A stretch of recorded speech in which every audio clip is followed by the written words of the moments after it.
Hi, very good morning to you all. Very good. Good morning. How are you all? Hope you had a good week so far. Yeah, madam, doing well. Great. Right. I think it's time for us to start. Cool. So this is the slide last time we discussed. So I'll start from there because as I promised you last week, so this session is moving forward from last week to this week as well, right? So I will start something new, like online assessment one in this week session specifically, but I'm going to cover rest of the stuff from the last session as well, right? Let's see. So that means the first half, probably I will cover up all the remaining things from the last session and then move forward. Okay. So I think now we are a lot more familiar. So if you have any questions, please feel free to ask, or you can type your question and post. Anytime you can interrupt me. I would love to have kind of discussion with you all rather than having a passive learners. Okay. Right. Let's see. I think today we can start from the kind of hands-on training and how to use some of the digital teaching and learning tools. So I'll show you how we can uh, activate them and how we could use them for the particular activities, how you are going to develop by yourself for your own activities by using different digital teaching and learning tools. All right. Okay, so the first one about GoSo box. So I'm not going to discuss a lot more about the GoSo box because last time, hope you can remember that, I have started my first activity with the GoSo box activity, right? So the GoSo box is the kind of we called as a classroom response system. There are a number of tools that we could use as a classroom response system. One could be GoSoapbox and other one is a Mentimeter. So I'm going to try both as well because there are advantages and disadvantages of using different tools.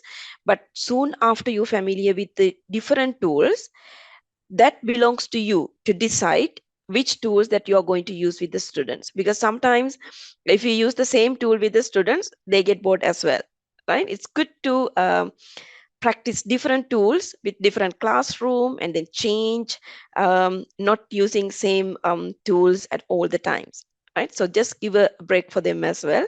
So that's why I'm trying to give you practice about different tools, right? Okay, so you know about that classroom response system. The thing is, why we require the classroom response system?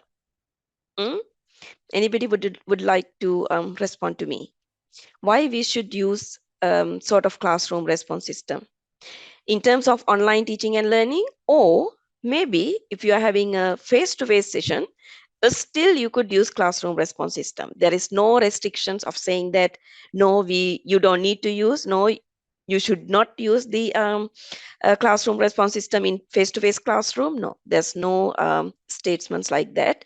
So you could use it in both ways, either in online environment or face-to-face. But the thing is, you need to ask the question from yourself why we should use classroom response systems. Any ideas from you all? What do you think? Why we require classroom response We system? can use this as a way of interacting with students Mm-hmm. and also to see whether they have understood what we were discussing with them. Mm-hmm. Good. Yeah, that's right. Well, let's check. There should be another answer. To increase student engagement? Yes, both answers are correct. That's awesome. Right. Yeah. So one thing is, when I practice those things from with my student in the classroom, I found that both both answers are correct, and also in, for example, thinking about our social and cultural context in Sri Lanka, we always know that sometimes some of the students, some are, right? Some of the students are not really happy to respond in front of their classmates, or maybe they are a little bit shy. And for us, it takes a little bit time for them to, for us to engage with them, right? It takes a little bit time. So we can actually minimize those issues by introducing some of the tools, because they don't know who is responding. Even we don't know that who is responding. We can make it, if we need to know that who's responding, we can make it ourselves, like using different techniques, by using different tools. But we don't need to do that because it's not compulsory, right? The most important thing is, as you said correctly, we should be able to engage with the classroom fully, and then giving chances for them to respond or ask questions from us in a different way, right? So this is a really cool way to engage with the students. And I found that when we introduce such kind of tools to students, they are not shy. So they actually respond to the questions very well, and highly engage with the classroom activities as well, right? Online or offline. Right, let's see how are we going to work with different tools. I'll show you very quickly because you all are adult learners. If I miss something, so probably you will be able to find by yourself. Okay, if not, just follow up with me, then I'll let you know. Right. First, we'll try the GoSo box. I'll quickly move into our, yeah. Right, can you see the screen? The Google Yeah, search madam. engine? Yeah, okay. Right, so if you want to access the GoSo box, so the normal thing is you can type the GoSo box in Google and just Google about where is it, right? So then you can see the GoSo box. This is what we are looking for, a student response system. So you can go for it. And if you do not have an account, like if this is your first time, then you can click on these sign up button, not the sign in or joint event, just sign up. You know about the differences now, because last time you joined the you have joined with the GoSo box activity as a student, right? So today what we are going to do, so you are going to create GoSo box activity as an administrator or as a lecturer, right? So you are the one who admin of that account then, right? So this is how you're going to set up your account. So if you have account with you, then you can directly click on this sign in button. Otherwise you can go for this sign up option, and I'll show you. Then it's asking about, okay, teachers sign up for GoSo box. You can click on this orange color button, and this is the simple form they're asking. So you can give your email address, your name, and password to use with the GoSo box account. Then you are ready to go, right? Okay, I'll skip that one because I have my own account. Then if you have an account, you can just click on sign in option. So I'll type my account quickly. Right.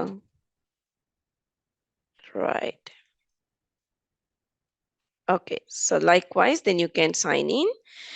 So when you sign in, the next page, it will show you about the created events by yourself previously, right? So this is some of the GoSo box activity that I have developed. So if you want to do the first time, don't worry, you won't be able to see any activities here, but you can click on this create option, right? So that's how you're going to develop your or create your activity, right?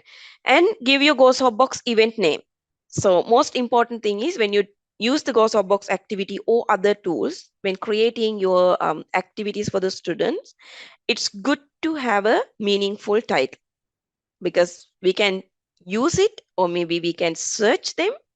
And we know that because after we develop maybe 30, 40 activities, if we haven't given the meaningful title for the activities, it's really difficult for us to go and see, right? Figure out which one I have used for these particular classrooms, right? So this event, so I will maybe use TTHE, probably I will create one for next year. hopefully. Right, so I create that one and then click on the create option, and it's show you the next page, right? It will show you your joining code and proceed with the event, right? So at this moment, just forget about, because this joining code is quite long and it's really difficult for us to remember. Not for us, even for students to remember, it's very hard, right? 9-digit numbers. And the important thing is we can actually customize this joining code later on, right? Okay, so forget about this joining code and then you can proceed to your event properly.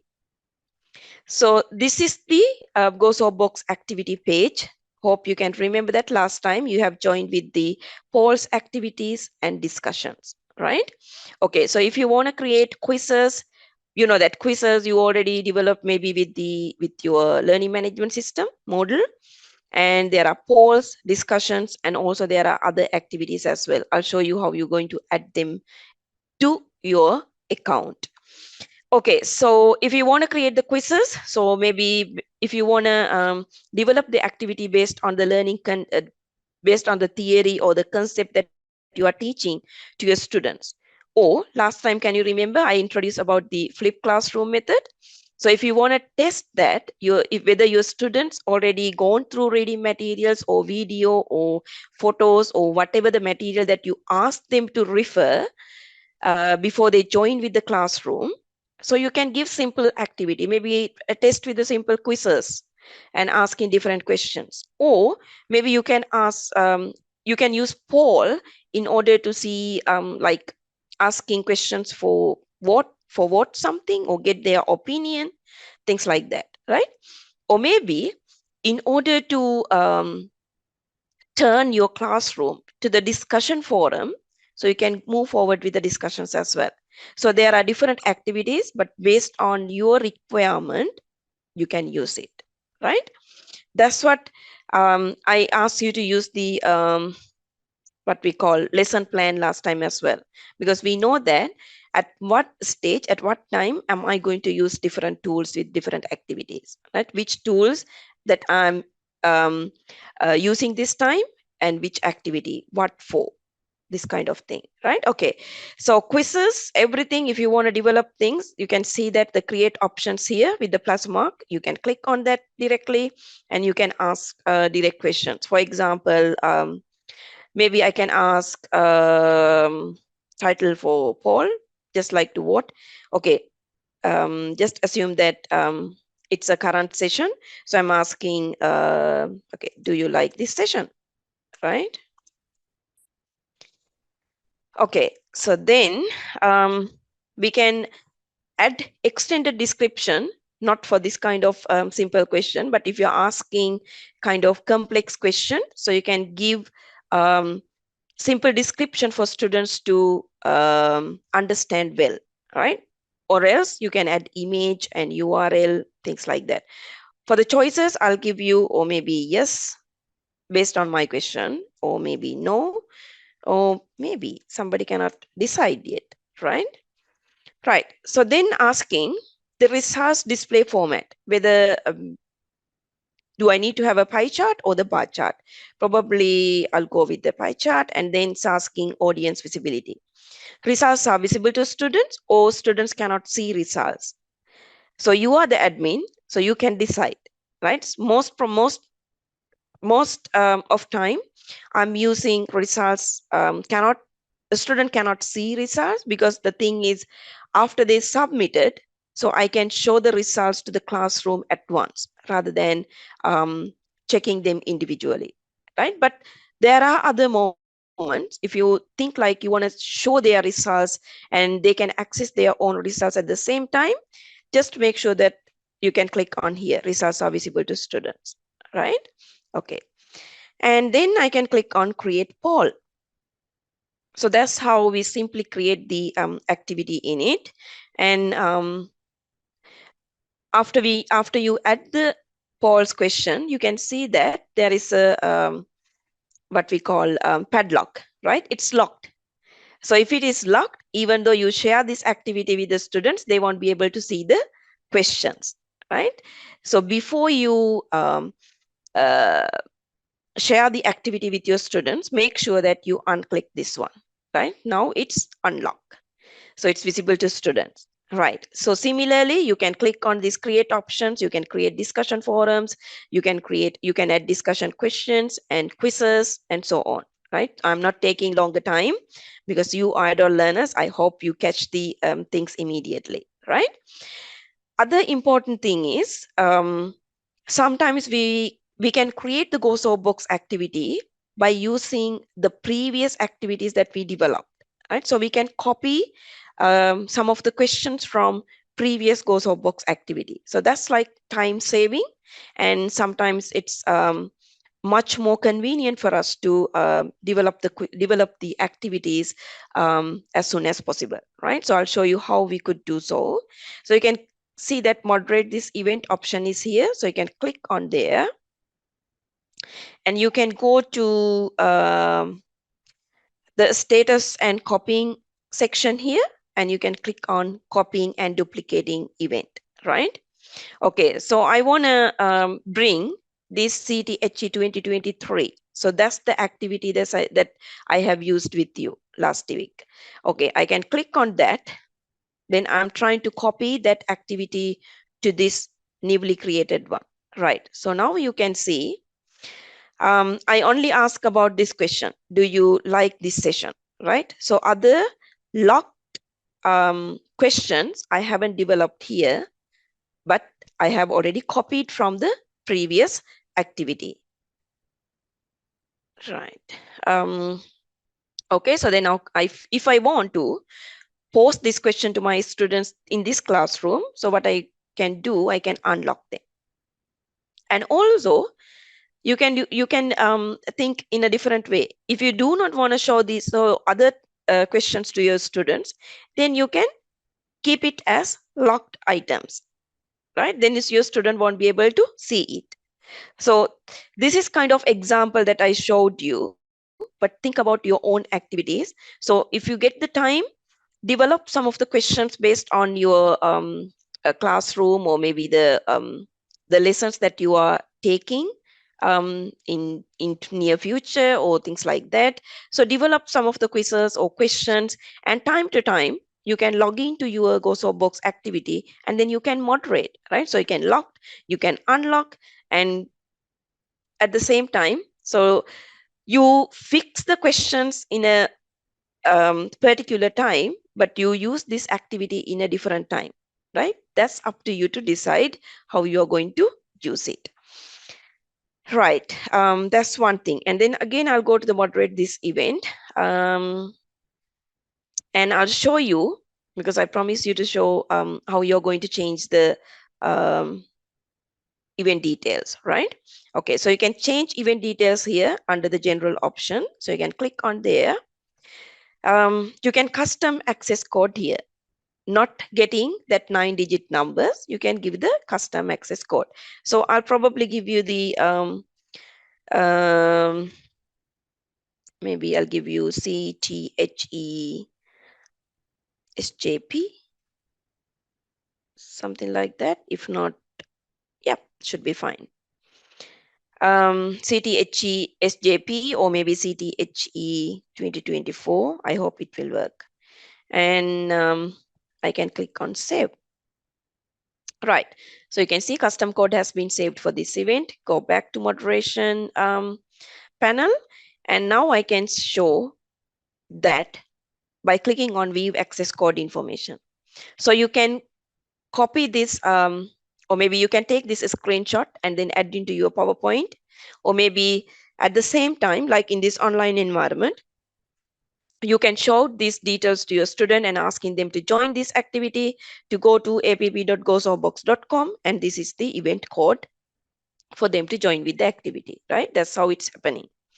And there are other options as well. You can see this is the settings environment, and you can add the moderator. For example, if you are teaching, or maybe you are doing co-teaching with other lecturers, other senior or junior lecturers, then you can add a moderator for your session as well. So they can also change or add items to your activity. And beta functionality, so you can go for these activities and see how it's happening. For example, if you have the quizzes or polls, you can add beta functionality and then see when you're asking for your students to join with the activity, at the same time you can see how many students are joining, and then what kind of difficulties they are facing, how many number of questions getting right or incorrect, things like that, right? It's kind of complex, but you can set up.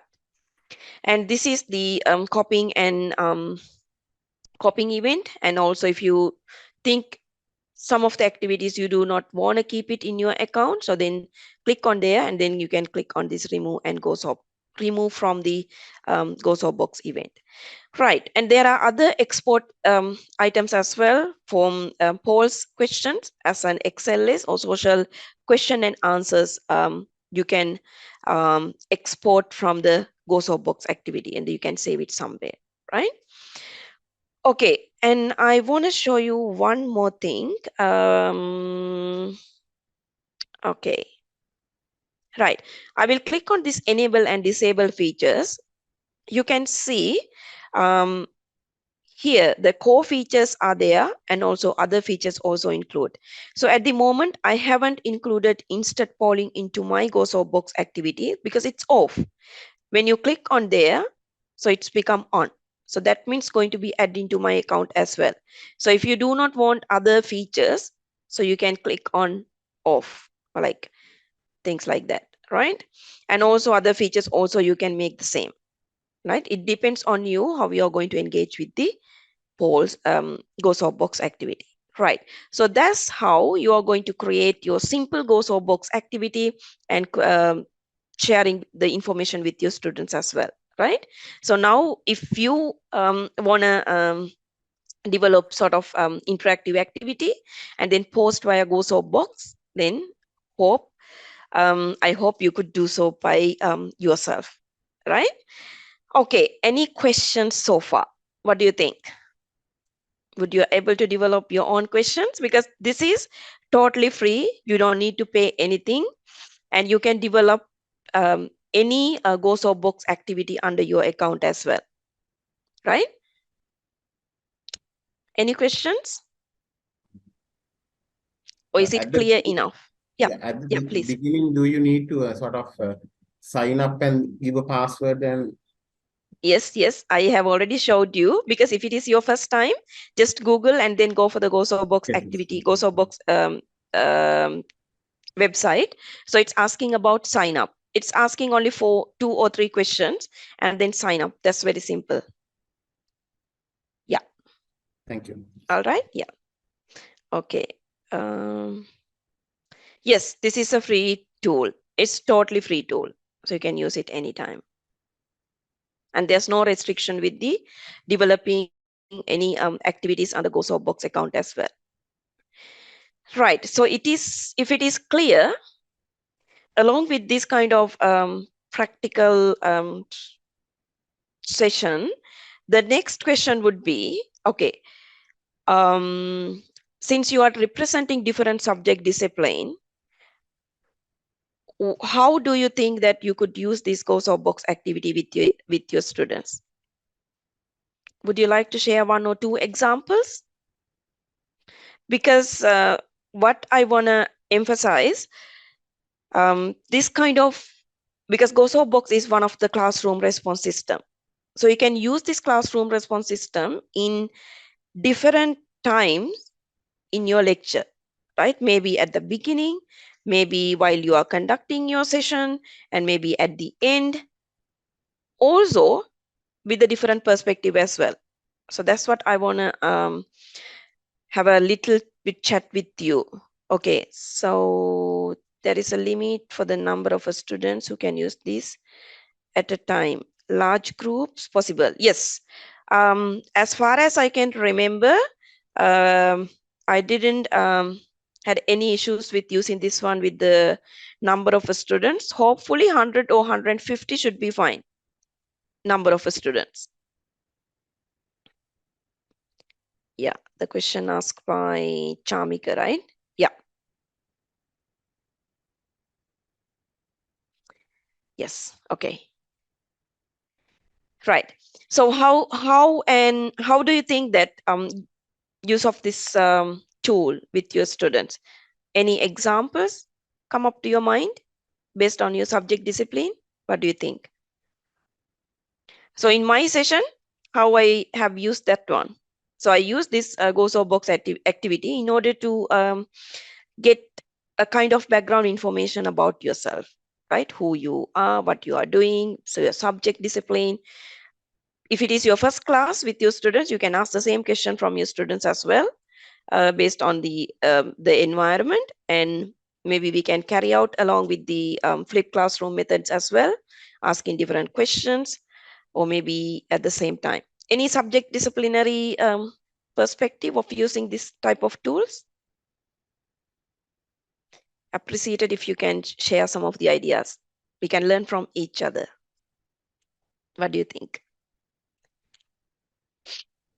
Good morning, ma'am. My name is Shamika. Hmm. Um, I have used Mentimeter. I have not Mhm. used Gozo Box. Mhm. In my discipline, I teach business communication. So Mhm. what I do is sometimes I give them, like, say, for example, grammar quizzes and things like that, just to revise a previous lesson, or maybe even an area which has not been taught during this semester, but they need Mhm. to kind of use like vocabulary revision, technical terms, and all of that. So Mhm. for things like that, I have used the Mentimeter polls and even the quizzes. Mm. Sometimes the game option is there, so that Mm. also I have used. Mm. But the We are using problem, Mentimeter next. Yeah. okay, ma'am. And what I realize is that it's really fun, but maybe because we are using it in Sri Lanka, it tends to get stuck. And sometimes the Wi-Fi doesn't maybe allow a large number of students logging in at the same time. So unfortunately, whenever I do a Menti activity, I always have to have a traditional backup plan ready, because sometimes it doesn't work. How many students in your class, Chamika? It depends on different groups. Like sometimes I have 70, Mhm. sometimes it's like 30 to 35. Mhm. So there are sometimes I do workshops as well. So in those you have a large number, like 100 plus. So Mhm. sometimes Yeah, it's difficult. yes, I think thanks, Chamika, sharing your ideas. I highly appreciate that one. Yes, regarding the accessibility, so since this is the online tool, if there is a proper internet connection, there won't be any problem. But there is a very that less bandwidth, and there's an issue with the internet connection. You may find difficulties of connecting with each other as well. But since Yes, they ma'am. are, yeah, online tools, yeah, you can make sure that before you implement this one, you have the kind of environment with the internet connection and everything, right? Yeah. So Yes, ma'am. we are discussing about the Mentimeter next. Yes. Thanks. And I want to highlight one more thing again. Just figure out before you use the activities. After a few minutes, I'm going to engage with that kind of questions as well. Sometimes while we are teaching, we need feedback from our students as well, right? So since this is a classroom response system, so at the end of the session, um, you can ask one or two questions. For example, I practice, it's called 1 minute paper. So it's exactly spend 1 minute by your students and asking what is the most important thing that you learned from this study, from this session, and what is the kind of muddiest things that you come up with by participating this event or things like that. So it's very simple. So those sort of questions also can be asked, and it will give kind of insight about your teaching as well. That's really important with regard to your teaching and learning environment. Right. Okay, so then let's move to, yes, Mentimeter. Um, I'll move into this presentation first. Right, so we discussed this one. Gozo box done. Yeah. So I haven't showed you the results because you all got to know that how I have shown the results at the same time while you are responding to the Gozo box activity last week, right? Okay. So that's the really cool thing again as well, because the student can see the real-time results at the same time while they are submitting the responses. Okay, so next one, before I talk about the Mentimeter, that's also the Gozo, similar to Gozo box activity. And that's also the classroom response system. Before you engage with the practical session, I would like to go into different activities and then see how that Mentimeter works, because I know some of you are already engaging with the Mentimeter activities, but some are not. So we'll give a chance for others to get an experience about Mentimeter as well, right? So what you have to do now, so you can see the QR code. If you want to, you can scan it. If not, you can go to menti.com. So all the instructions in the slide. So you can join at menti.com and then use code 58804300, right? So I can post that one into everyone. You need to go to menti.com and your code will be 58804300, right? Yeah, so you can join the Menti activity and then see how it works. Okay, so it's a kind of real-time experience for you as well. Cool. I will join the online environment at the same time. Okay.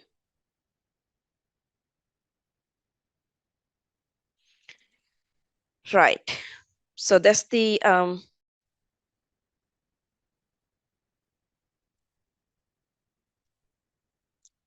question I was asking.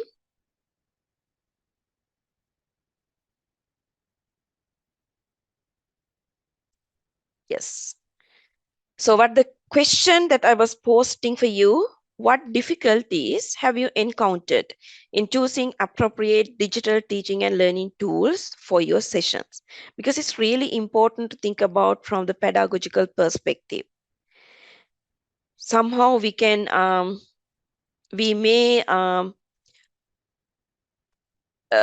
practicing different tools, but we don't know that what's the exact use of those tools, right? Okay, let's see what kind of issues that you are facing when you're choosing your digital teaching and learning tools for your sessions.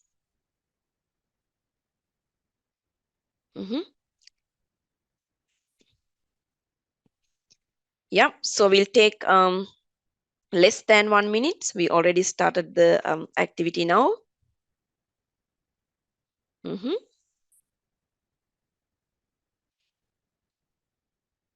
Okay, so I think we have, yep, nearly we have 33 students, only 6 online. So that's not nice. So everybody, you can go online and then join with the activity. That's really important, because otherwise you could expect the same thing from your students as well, right? Motivate themselves as much as possible.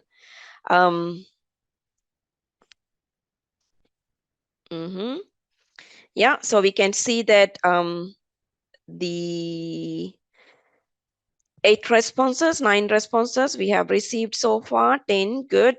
We can see that some of the accessibility issues there, like of Wi-Fi access and to things, yeah, internet connections. Yeah,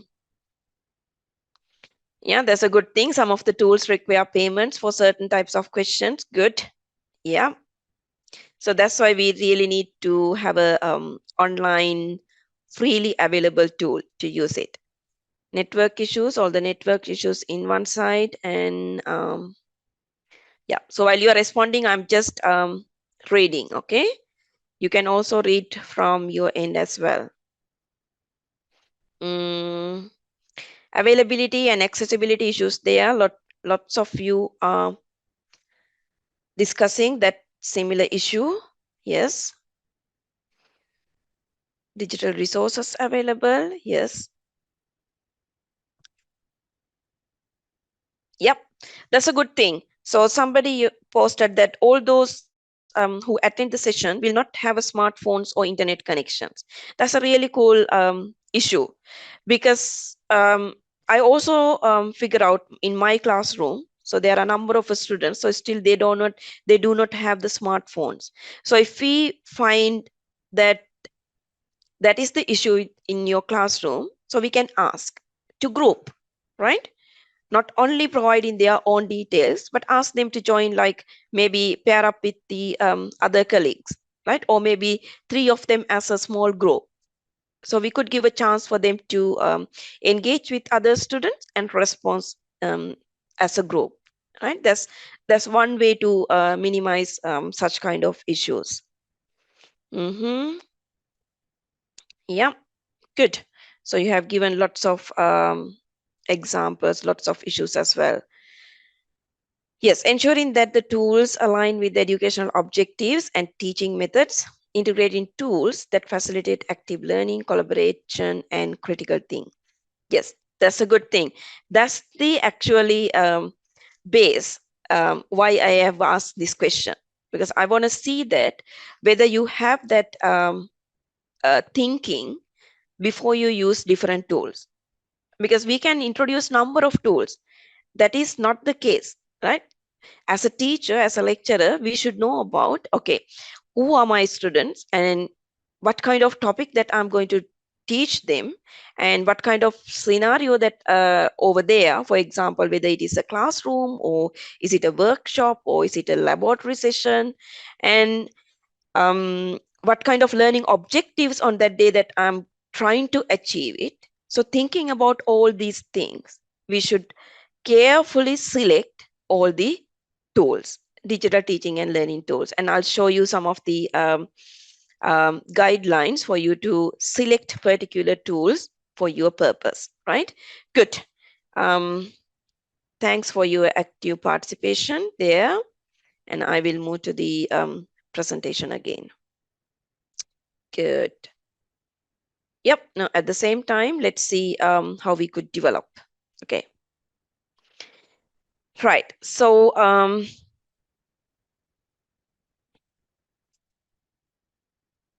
okay, so mentimeter.com also, if you Google like Menti, asking Mentimeter or things like that, from there you can join with the menti.com. So that's the first page that after you joining. So for the menti.com, as similar to GoSoftBox activity, you can develop your, or you can create your own account in menti.com. If not, there are different availability over there. You can go ahead with your Gmail account, or maybe you can go ahead with your social media account, things like that. It depends. So you can either select one way to join with the menti.com, right? Okay, so after you sign in to menti.com, then this is the similar page that you can see, and you can create new presentations, right? So when I click on this new presentation, right, in menti.com, you can create any presentations, any number of presentation, but the limitation is, I mean, I'm talking about the free account, right? So if you want to pay much, then you can have a upgraded account. But if you want to use the free account, you can develop many or any number of presentations, but within one presentation, you can only develop, as far as I can remember, 2 or 3 slides, right? That's the limitation we have with the Mentimeter free account. Okay, but still we can use it. I think I'm still using the free account. I don't feel any barriers of using that, right? Okay, so you can click on these blank slide, so you can see.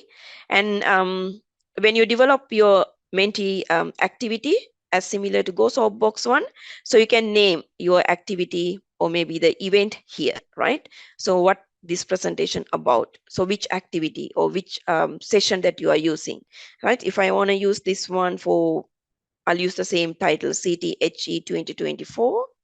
I can use that one, right? Okay, that's there. So I renamed that one. And this is the first slide I have chosen, right? Then which type of questions that you are going to use this one, right? First, what's wrong with this? Okay, presentation.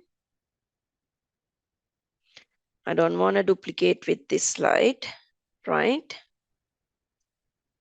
Something issue. Okay, I'll go for this one. Right, and the slide is there. The first thing is you need to add the question type. So when you click on here, you can see there are a number of opportunities for you to ask, different number of question types, right? So you can go for the multiple choice, word cloud, open-ended questions. That's the open-ended questions that I was asking from you previously. And a scales question, ranking, question and answer, guess the number. So you can see there are a number of things, right? And also mirror boards as well. That's really cool. And image type of questions. Yeah. So after you're familiar with the Mentimeter, so there are multiple type of questions that you could ask from your students, right? You could post. Okay, so for this practical sessions, I'll probably select maybe just assume that word cloud. Yeah. So the first question, word cloud, and then you can give the question here, right? For example, I can ask, okay, so what are the digital teaching and learning tools?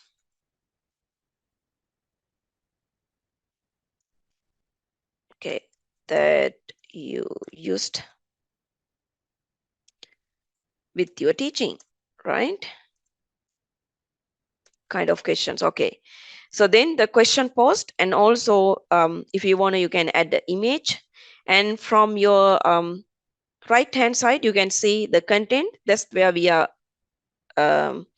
now we are working on, and you can go for the design option. You can select different designs, and if you can see these star marks, that means for your free accounts it's not added, right? If you have a free account, you won't be able to use these kind of things, right? And you can go for the interactivity, and you can also see, okay, there's asking about the response settings. So under the interactivity, right? And allow responses, yes. And if you want to give the multiple responses per person, because it's a word cloud, right? Yes. If I'm using the word cloud, anytime I was thinking, yes, we need to give a multiple chances for students to respond. Okay. Yes, multiple responses expect, and how many answers per participants. If they want to highly engage with the session, probably I'll say, okay, more than maybe 5, maybe 10, 5 should be fine. Okay. And then you can see that instruction bar here, join at menti.com and use this code. It's automatically generating from the menti.com. And if you do not want to show them, you can decide, but it's really cool to show them because we don't need to advise anything, because everything they can see from the screen. And if they want to show the QR code, if you want to show the QR code, you can show them so they can scan it and join, right? You can also use the templates, but again, it depends on sometimes availability or with your free account as well, right? You can try whatever. Okay. And this is, okay, I'll ask, sorry. And this is the general information. And if you want to add one more slides again, you want to click on the new slides and then select the type of questions. So you can see the quick form is not available for the free account. Other than that, all the other types of questions that you could build up with the menti.com. So it's really cool. See how many number of type of questions that we could ask. There are interactive slides, quiz competitions, content slides we can add, right? Okay. Okay, new slide. Maybe I'll see question and answer. I'll keep it over there and I'll show you after you develop this one. So you can click on this preview option and then see how it looks like for you and for your students. For example, when I click on there, so you can see this is the presenter screen and then this is how the audience screen see the questions, right? So you can, okay, you can close this one again. And then again, you can go for the presenter information, present. When you click on that, that's the similarly, the full screens comes up and then all the answers and everything, you will be able to see it. And when you click on the share option, there are different options available. So you can copy this invite link and then share with your students. Maybe you can, before you come to the classroom, maybe you can share it with the learning management system as well. If not, you can post via text messages, right, in Zoom meetings. Or if not, if you are in the face-to-face classroom, ask them to use the Menti.com and then go ahead with the activity. Right, and then if you want to download the QR code, you can do so. So it's there, so you can copy and paste into your presentation. And there are access code expiration as well. If it is within 2 days, or you can say 7 days, if you want to use it again and again, doesn't matter. You can anytime come and change those details. Okay, so if you are co-teaching with someone else again and you need to give a chance for them to change something in the activity, so you can add their email address and then add them to this activity as well. And results, you can view results, but you can't copy link and then share with the participant because it comes under paid version, right? Okay, so while you are using, then you can ask, we can click on this results option. So at the same time, we can show the results for the students similarly as well, like previously. Okay, so this is how similarly what we should work with the Menti.com, and it's really simple. After you're familiar with all the tools, time to time you can practice different tools, right? Either GoSoftBooks or Menti.com. In a Mentimeter, you have different options. You have number of types of questions that you could build up with. But with regard into the number of slides, it's limited, but it doesn't matter because normally we can develop number of presentations and use it again and again, right? Okay. Any questions before we move to the next item? For the similar purpose that we discussed last time, we can use Mentimeter as well because that's also the classroom response system. Right. Any questions or any experiences to share based on your different subject discipline, how you're going to use them next, and which kind of activities that you are aiming to use this tool?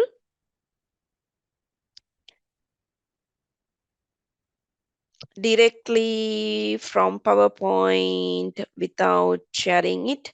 Yes, you can share this one. Yeah, when you click on,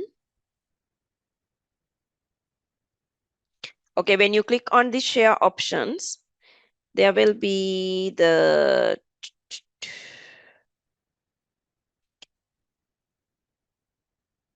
okay, we've an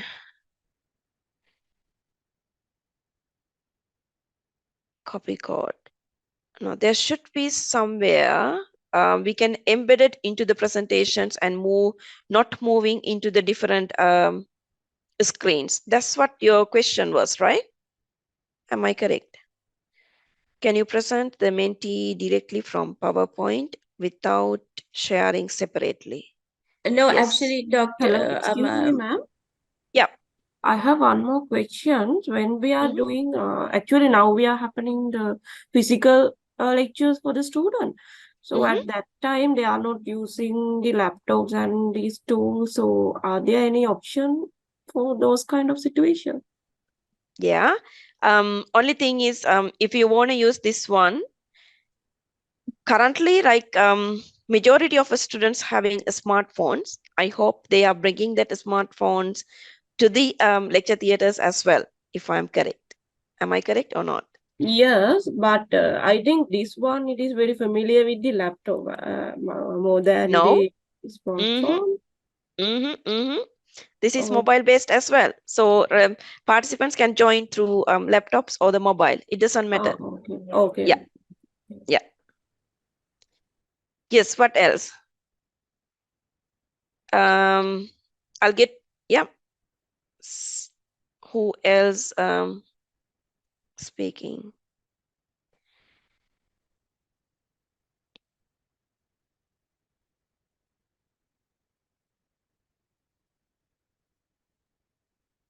Okay, yeah. Yes, Chamika, that's right. So you have to start with your regular PowerPoint and then insert from there. Yes, okay. Thank you. Yes, she was asking about the adding Mentimeter Menti activity into the PowerPoint and then showing the results at the same time as well, right? Because I have moved into the online version to the website directly, and rather than not moving to the different platforms or different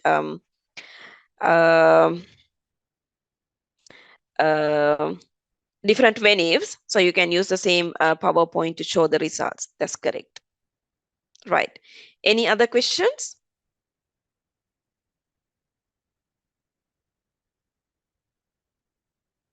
Okay, so let's move to the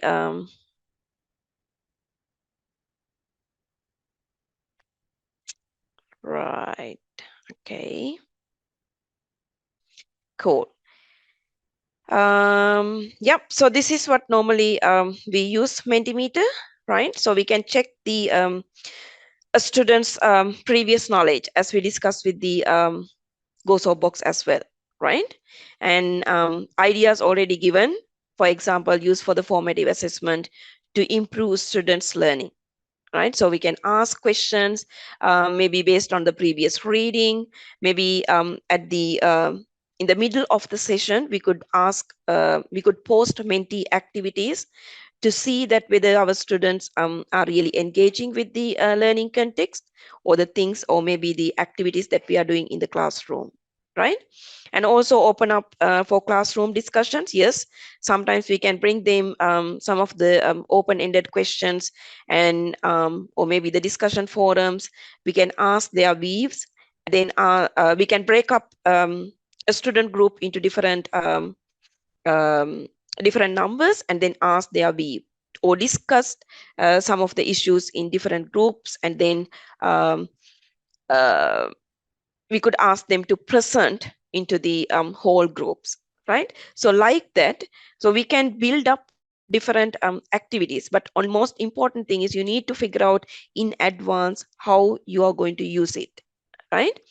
And the other thing is about let the students evaluate their own knowledge, yeah, asking different quiz questions or things like that, and use feedback to improve your next lecture. So that's the same thing I was telling to you with the GoSo box activity as well. If you want to check with your students about your teaching pattern and your the way you are teaching, the interactivity, engagements, and everything, so you can post some of the questions and at the same time ask the students to respond as well.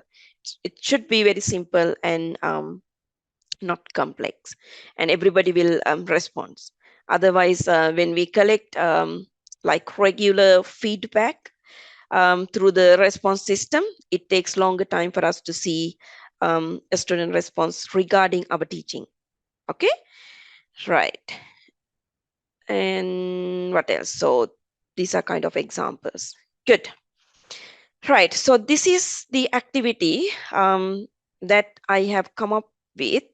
Now I'm going to share 2 or 3 websites that will allow you to think how, or maybe based on your requirement, how I should select particular digital teaching and learning tools for your sessions, right? So the most important thing is we can think about our learning objectives, because each and every session we have our own learning objectives to achieve with our students, right? So we can think about that one, and then we can think about our students' characteristics, the topic that we are teaching, and which kind of engagement that you are expecting from your students, right? There are different ways, right? So what I'm going to do it now, I'll give your own time to explore these 3 or 4 different sites, and then as a group again we'll discuss how you have learned or what you have learned from there, because I saw exactly from the Mentimeter activity previously, that's one of the question, because everybody can introduce different tools, but the problem is which tools that suits with different activities, or which tools that suits to approach different learning objective, how I should know that, right? So that's most important thing. Basically you need to think about the pedagogical aspects. The pedagogy is the best way to think as a base, because that's where we use as a technique, right? That's how we are teaching our we teach to our students, right? And what I should know again, which kind of tools then I should incorporate with my teaching, right? Not the technology first. The pedagogical concept is the first one, the way we are teaching to students, and technology is there for us to make it easy, that process, or maybe give sort of interactive sessions, make it more engagement in the classroom, like that, right? Okay, ready? So we will take hold on. Right, so what I'm going to do, I'll copy these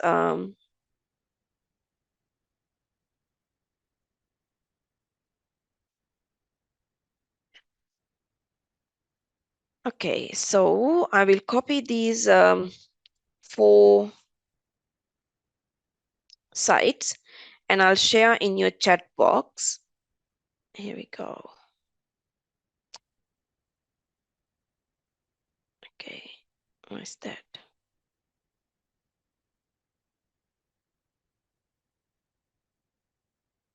Right. Okay, so there are 4 sites, right? Now it's your own time, so I'm not going to check you, but I trust you, right? So these are different 4 sites. I'll show you later on. And this is your time. Use properly, and then go into different 4 sites, and then see what kind of message that you can take from different sites, and is it useful for you to select relevant digital teaching and learning tools with your teaching or not, right? Just we will take maybe 4 minutes, 1 minute for each site. Okay, right? So the time counts now. It's like yeah, within 4 minutes we will discuss again, right? I'll give you 4 minutes. It's time for you to figure out each of these sites and then see. Okay, right? And at the same time I'll move into the some of the sites that I have shared with you. This could be one. Okay, I'll keep over there, but there are 4 sites I have already shared. Please go and stay 1 minute for each site, and then see what kind of information that they are trying to deliver for you. Okay, let's see how many lessons that you learn from each site.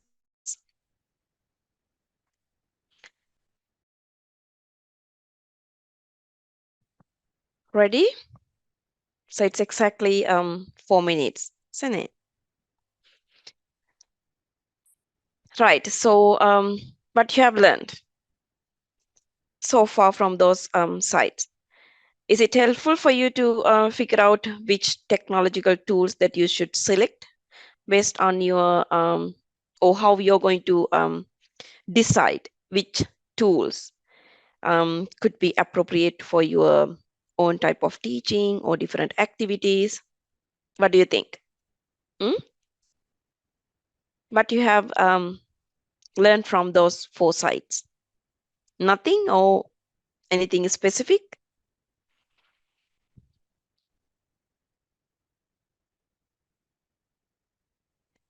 Would love to hear your experiences. Who would like to speak first?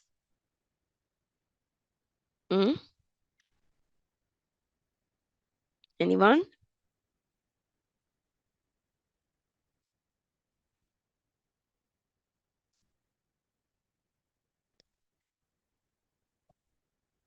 Tech tools are organized according to Bloom's taxonomy levels. Yeah, so they are different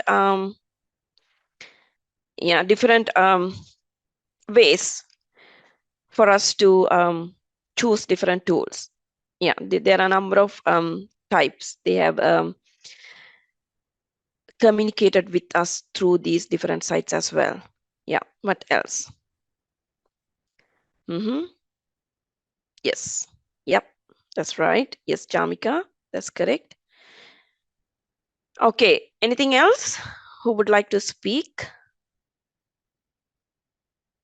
Have you think about this kind of thing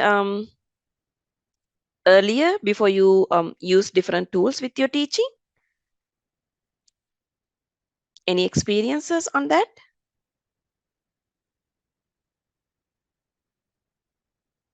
Or have you think this kind of scenario previously? Yeah, understanding.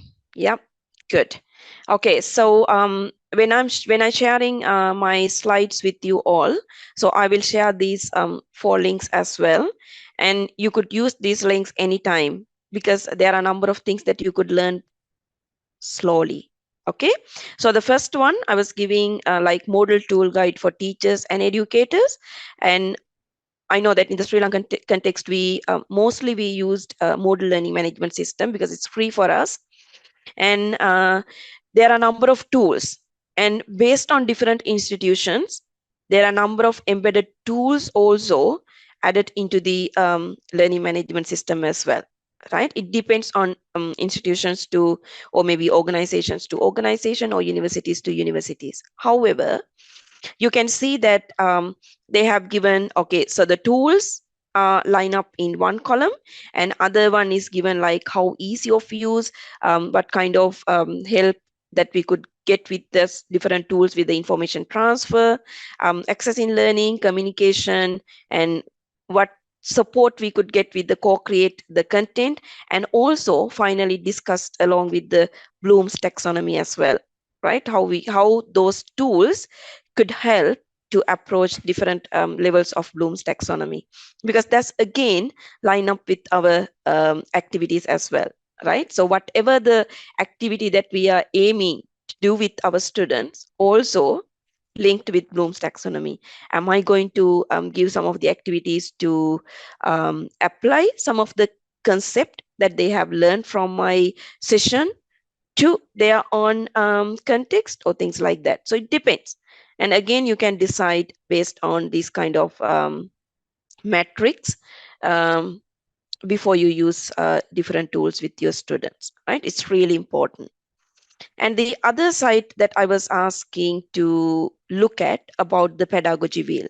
So this is not new. I hope you almost maybe number of you have already familiar with this the pedagogy tool, the pedagogy wheel, right?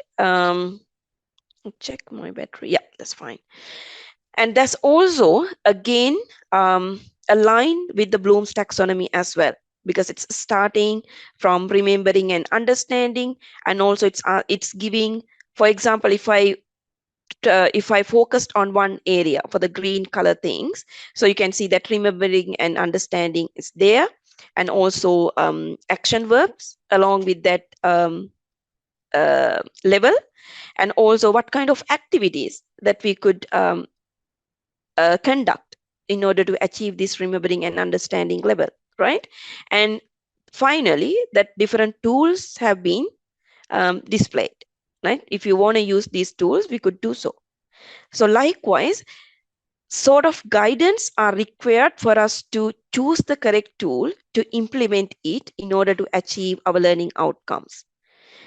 So most important thing is think about the way of teaching and then see which kind of tools that I get support to approach that one, right?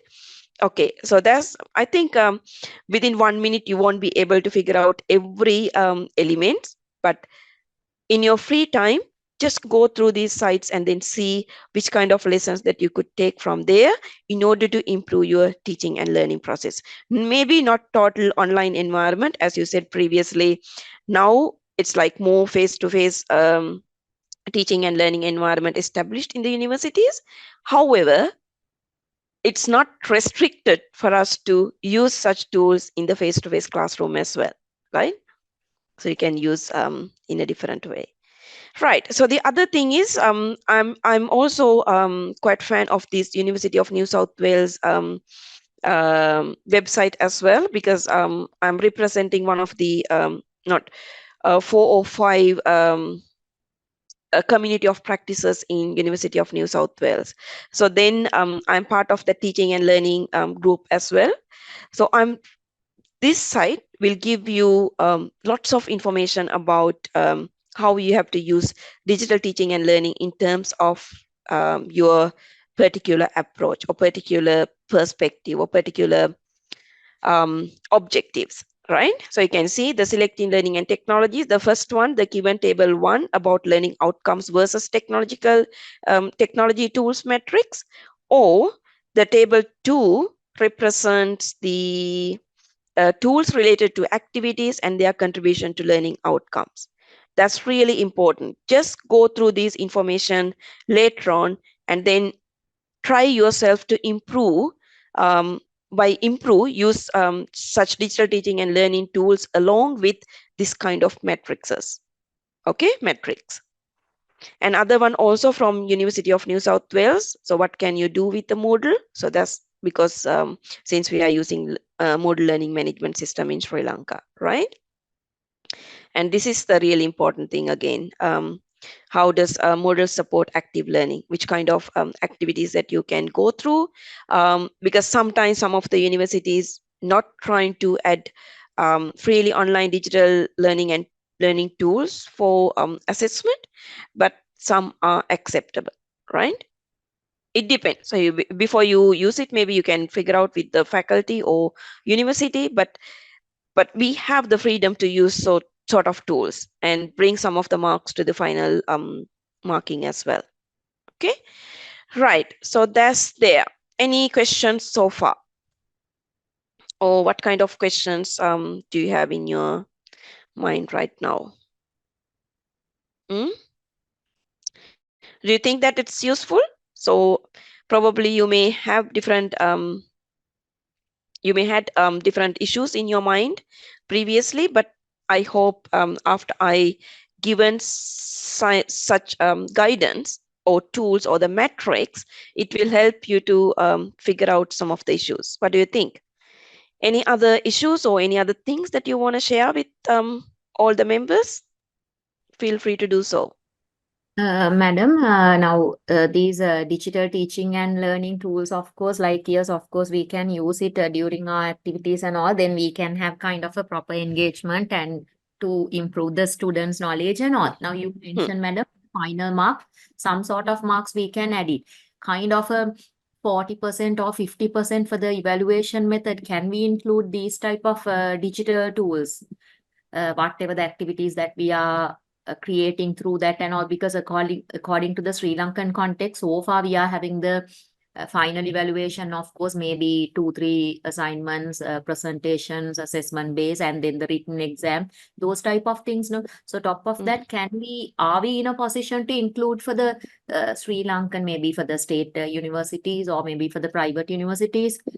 Maybe other developed countries, of course, maybe they are using up to some extent, but still in Sri Lanka, only for the activities and all those things, maybe improve the lecturers' quality and the teachers, students' engagement. For that, we are doing it up to some extent. But is there ethical like kind of a liability to include it for the final exam, then maybe it is more gravity and all. No, then the student also take it in a proper manner. But if we are going to do it like that way, but Chamika also was mentioning like technical issues, the internet connection issues, all those things also there are. No, sometimes when we are going to practically use in the session, sometimes it's difficult to do it in a smooth way.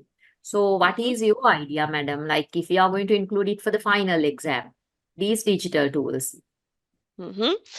That's a good question, or maybe pretty tough question, isn't it? It's okay. I like it because, as you said, okay, I'll answer that one in a couple of different ways. Okay. The first thing is, in order to include or in order to use these activities activities that we have done through the digital teaching and learning tools, or incorporate those marks into the final exams, or maybe the for the final exams, you could ask, or you can have the discussion with your particular department, faculty, or university level, because there are teaching and learning committees. We could bring all these questions to those committees. For example, in my university, when I'm teaching, I actually use in those things because I have informed the department and then got the faculty approval for some extent to use those things. For example, I'll tell you, in my first year class, like level 1, undergraduate first year, there are a number of students representing the first year. You know that because in the Sri Lankan context, second year onwards, they can go for the, it's again depend on the subject discipline. So I'm representing the social sciences and humanities. So based on the first year's marks, they can choose the special subject to go through for the specific specialization. And for the first year, since there are a number of students representing, so doing the kind of individual based assessment takes longer time, right? So what I have implemented, I normally use Padlet environment for the poster presentations, and it is a group activity as well. And I'm allocating, because it's, as you said, the final assessment, the final examination, we said, okay, normally we take 70% for the final assessment, and we have 30% for the assignments. So I take like maybe 15%, I can remember, 10 to 15% from that Padlet activity as a group activity as well. So I take that 15% from that tool, right? Because I can save all these materials and I can show the evidences if they required. And also the guidance will be given to students in advance, because it's a group activity, and then there will be a leader. They have to have the daily records of that activity. For example, if it is a poster presentation, and if it is, if I have allocated like 2 to 3 weeks for the activity, so they have to come up with the full report as well.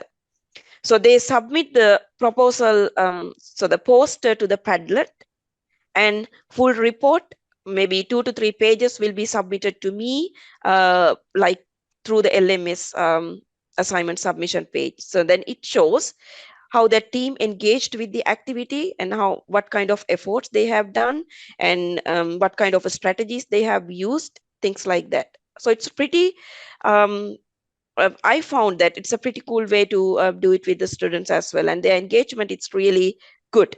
And the other thing is, I use the same activity for the peer reviewing process as well. Before I allocate marks for the each groups, I ask different groups to evaluate the other groups as well. If you can remember, I did the same thing for you, for your group last week. I asked you to, okay, evaluate the other issues in the Padlet and then give some sort of marks or the rates for the each comments, right? So likewise, we can add. So the most important thing is, in order to create that environment, if you think that your department or the faculty is not allowed to do those things, just have a proper guidelines. As like not using like instant using of technology, but having a proper guideline and giving a guideline for the students, how they are going to mark and things like that. So it will be okay. I'm actually using it. And up to now, there won't be any issues of using that tools as well, apart from the interactive teaching and learning process. And I'm using those tools for the assessment as well. So if we have the 30% or the 40% for the assignment basis, we can use it innovatively, those tools, right? Is that okay, Sharika? So that's one way of approaching that issue. Yeah, madam. We have 30 to 40, madam, for the Mm, assignment. mm, And for the mm. only 60 to 70 sometimes it goes. I'm Yeah. also working under the social sciences and humanities, no, madam. So they are also Mm. the same. Yes, good. And in our other session, like the second part of this session regarding the online assessment, then I'll let you other options as well, right? Thank you. Cheers. Okay, so what is the other things? Yes, Chamika, ma'am, if you don't mind, can you share one of your own lessons plan showing how you integrate these tools into planning? Of course, yeah, I'll show you then. Right. I'll go through and then I will find my lesson plan and show you after your break. Okay, Chamika? Right. Okay, cool. Right. Let's move to other activity. I'll try my best to finish this part before the break. Okay. So we will take break soon. Right. Okay. So the next one, answer garden. So this activity also I used in the in my previous session, right? So you know that Mentimeter we can use for the same purpose, right? We can use to create a word cloud from the Mentimeter activity as well. But sometimes, depending on the number of students, it may be easy to use quite quick online tool because it's also totally free and there's no signing option required to develop the answer garden activities, so you can go for. Okay, I'll show you how we could do so. Right, here we go. This is answer garden, so you can go and search through Google and just Google it, so you can find the answer garden site. Go for it, and it's not asking sign in option at all, right? It's free online. So what you have to do is you can click on this plus marks or create answer garden activity, and you can click on here, maybe any places, right?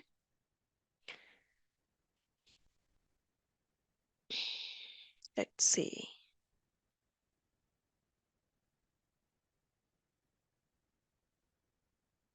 Oh, I have internet. Yes.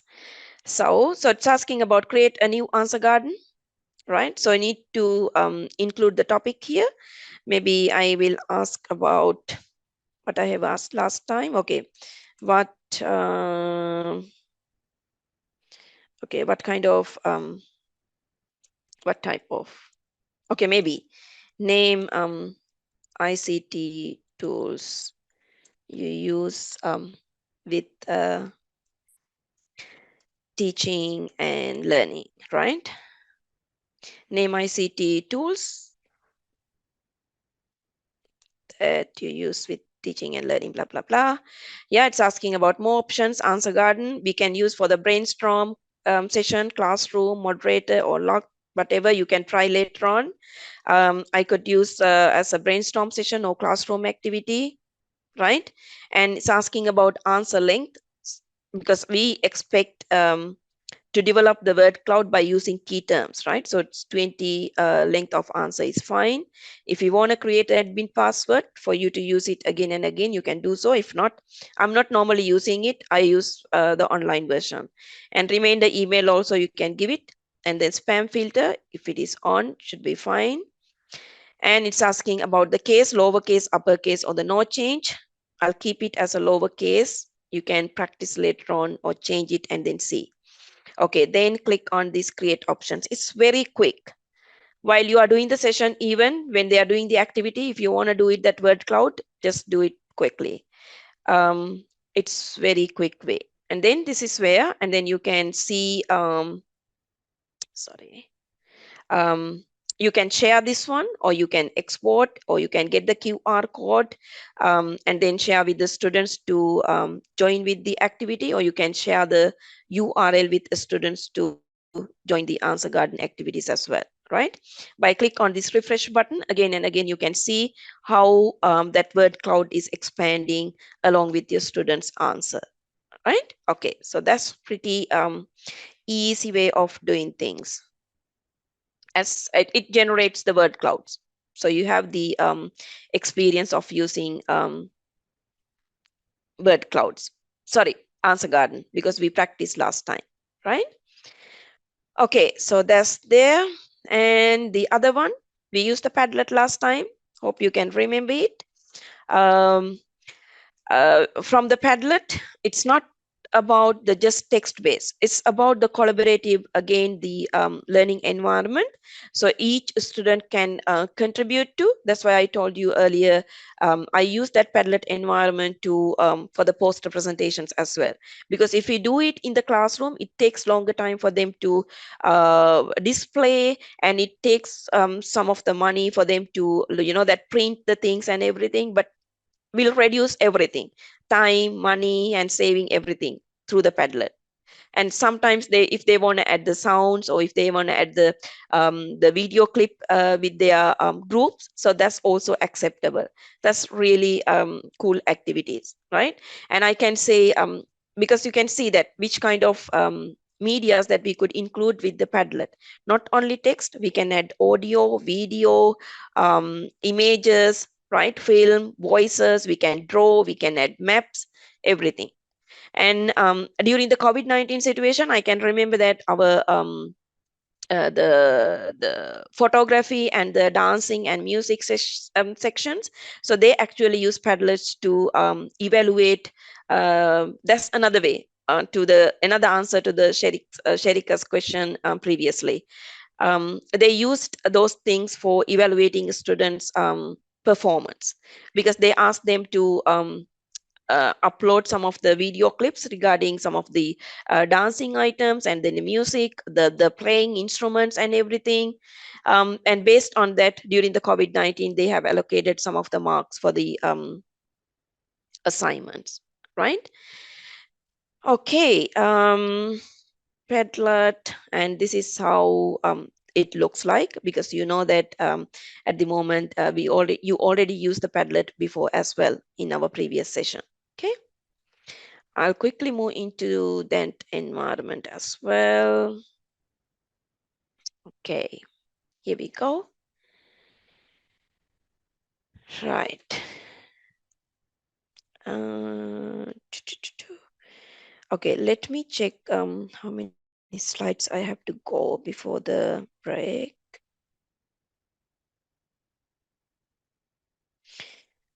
Okay, so before we practice the Padlet, I'll give you 5 minutes break, not 10 minutes, right? Because today we have lots of stuff to cover as well. Okay, let's have a 5 minutes break, because it's early morning for you. Maybe some of them you haven't had your tea as well, but it's okay. Make your tea and then serve yourself. Help yourself. So we will meet within 5 minutes, and then we'll practice Padlet, and then get back to other stuff before we move into the online assessment things. Okay, and then I'll ready with my one of the lesson plan as well. I'll show you. Is it all right? Okay, madam. so yes, sharp 5 minutes. Okay, so I hope it's like 10:30 now, right, for you? Is it 10:30? 10:32, madam. Okay, so it's like 5 minutes, 10:37. Okay, right, we'll meet quickly.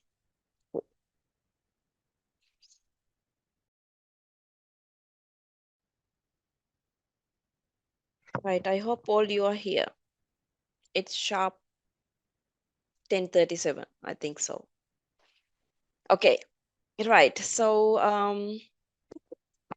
I will continue with the Padlet one, and maybe some of you have already experienced of using this Padlet and some are not, but I'll show you how it looks like when we use the free Padlet account. Okay, so as you can see, so this is my account. That's also the same, and you can Google the Padlet, and then it will show you the website. Click on that and then go for it. So you can also access the Padlet along with your social media account or through your Gmail account, or if not, you can create your own account in Padlet as well, right? So after you come back to your account, it looks like this. And in a free account, you only can create 5 Padlets. So now you can see in my free account, I have already made my free Padlets, 5 Padlets, right? So what I can do, so this is the question that I was asking from you last time. What issues have you encountered during the university online teaching and learning, right? If I want to remove this one, right, what I have to do, because I start from there before I create the new one, right? Because the same problem, you may also find it, right? After you create the 5 Padlets, then what shall we do? Okay, so I'll start from there and then I'll remove one and then I'll create new one and then I'll show you how it looks like. Okay, so before you move into trash, so we can keep it, the electronic version for us for the further review or maybe as an evidence, right? So I can click on that and I can go for sharing options. So you can see that open share settings. And when I click on that, go a little bit further, and from the export option, there is a different options asking, okay, whether you want to print this or you can print and keep it. I prefer to keep the electronic version. So I would like to, maybe you can save as an image if you want, or maybe you can export as PDF, right? So you can click on this export as PDF if you want to keep it as a PDF version, or if you want to save it as an image, go for it. It depends on your decision. And it's asking, okay, whether it's handout or slides. Maybe I can do it slides, or I'll go for like handouts, right? And it's asking page size, A4, page orientation, vertical, that's fine. And then I'll click on generate option, right? So now it's creating the PDF version. And after it's done, so you can see, so all the comments I saved as a PDF version. So I can keep it, this one PDF version in my in my computer, based on different folders that I'm creating for my sessions. And if for the review process or things going on, we can show it. And also if you are doing some of the Padlet activities and taking some of the marks for the final grades, so that's also possible. So you can keep it your version with you, and then it shows how you have marked and the create the option for the students, right? Okay, so in that way you can keep the version before you delete it. Right? That's a good advice. Otherwise you will lose your data that you collect or activities that you have run through the Padlet. Right, so that's there, and then I'll go to the I'll close this one and I'll go to the Padlet. Now I can easily remove this one. Okay, so I'll go and then click on these 3 dots, and then I'll click on move to trash, or maybe you can archive as well. That's fine. Right, so now I have opportunity to create a new one. So go to the make a Padlet, and there is a gallery for you to select what kind of Padlets that you are making. So block or whatever. So all these options can be changed. Okay, right, or maybe the blank board, right, or the canvas. Okay, so I'll use it as a maybe the block things like that. That's fine. And what I'm going to do, just done, and I'm going to setting options, and now I should give the activity title and descriptions and everything. So that's how you're going to give your activity. So you can give maybe, okay, I'll ask my students to, okay, reflect on your, right, reflect on your recent teaching. and share your most memorable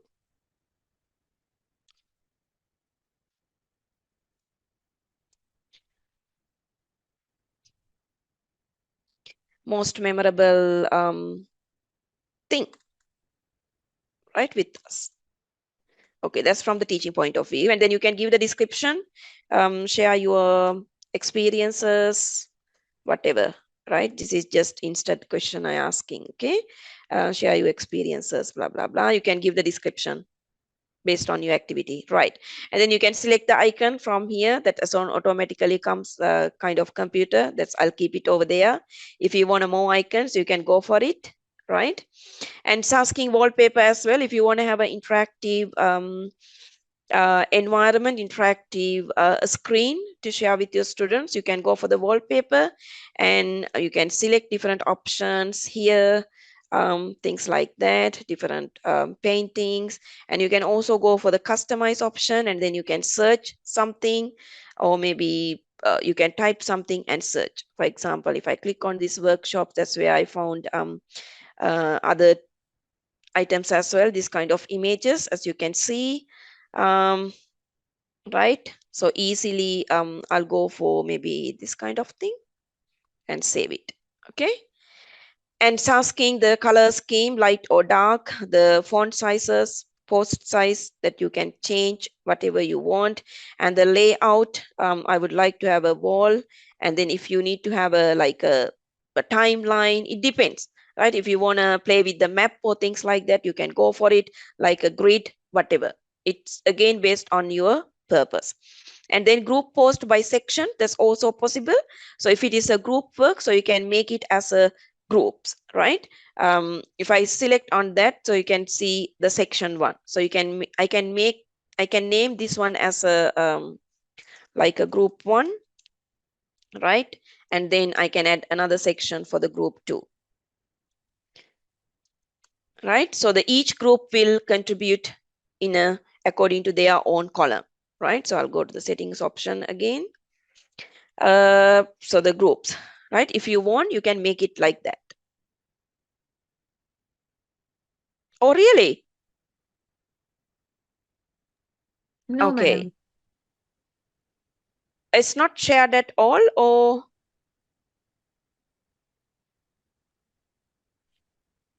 can you see the Padlet environment? Yeah, madam, can see. Group 1, group 2, what you're typing and everything can see, madam.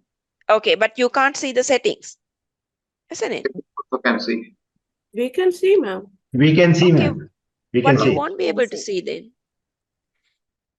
Suranga, can't you see? You said your screen is not shared.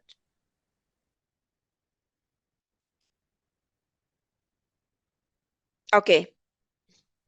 Okay, fine. Right.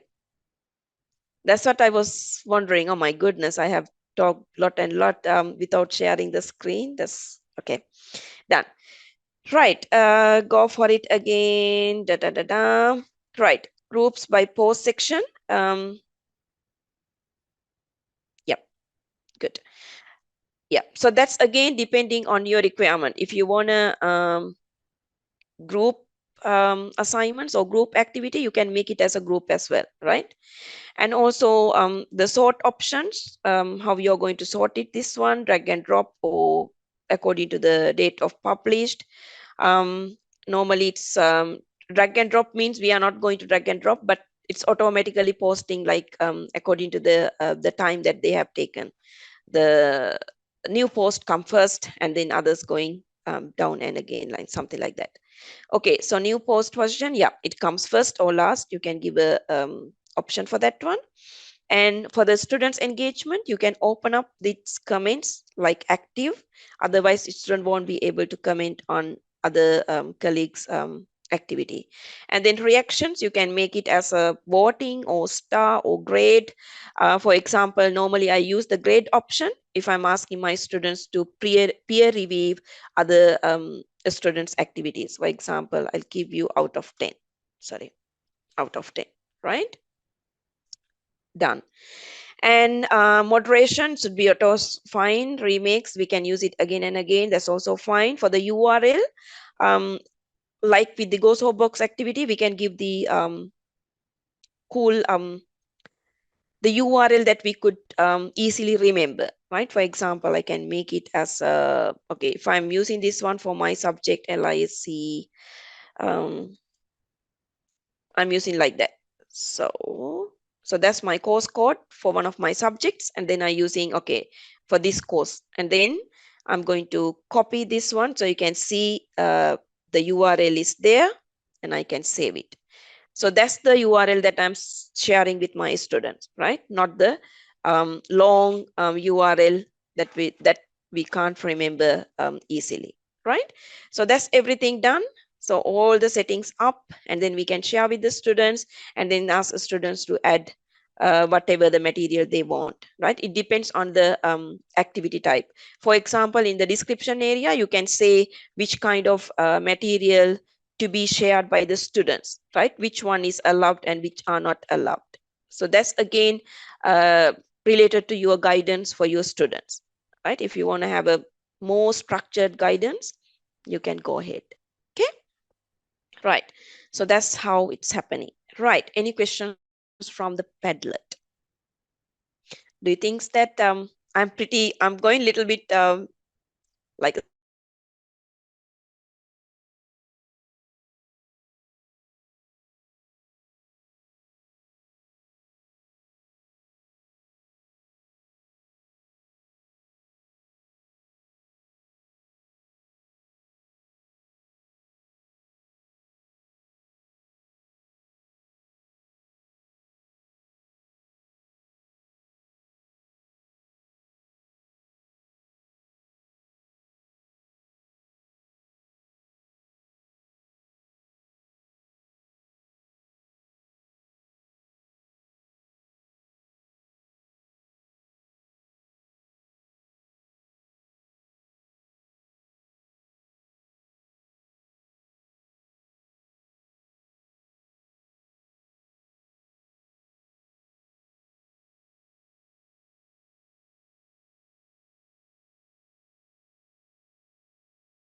sorry, can you see the screen again?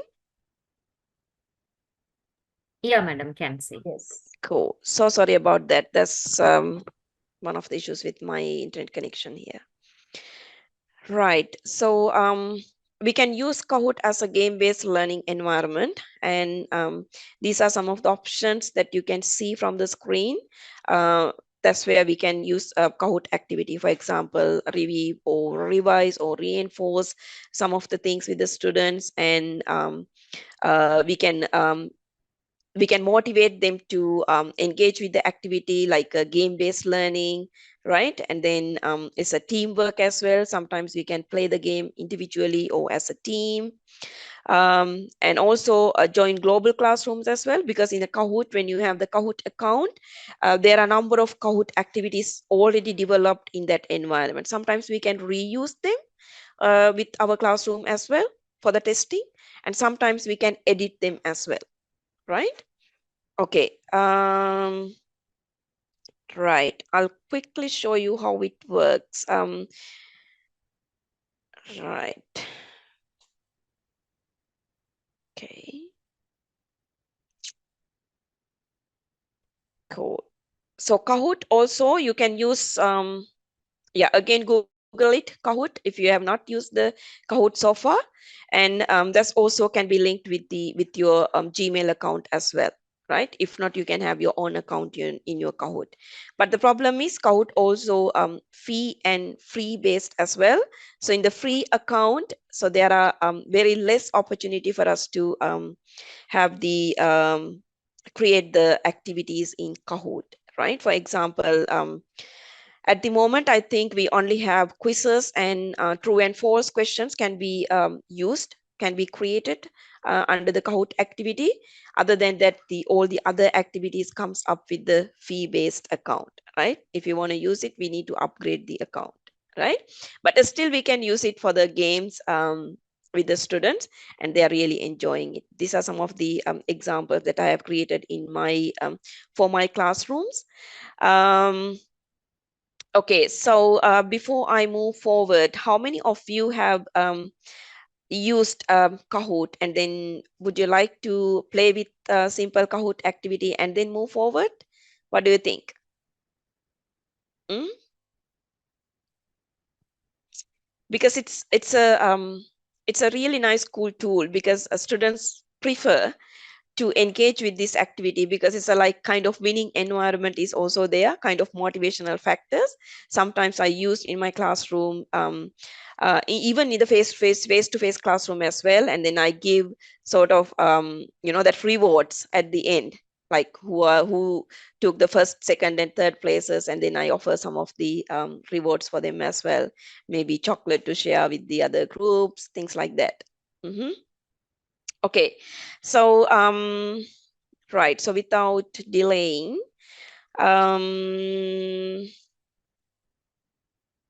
what we could do.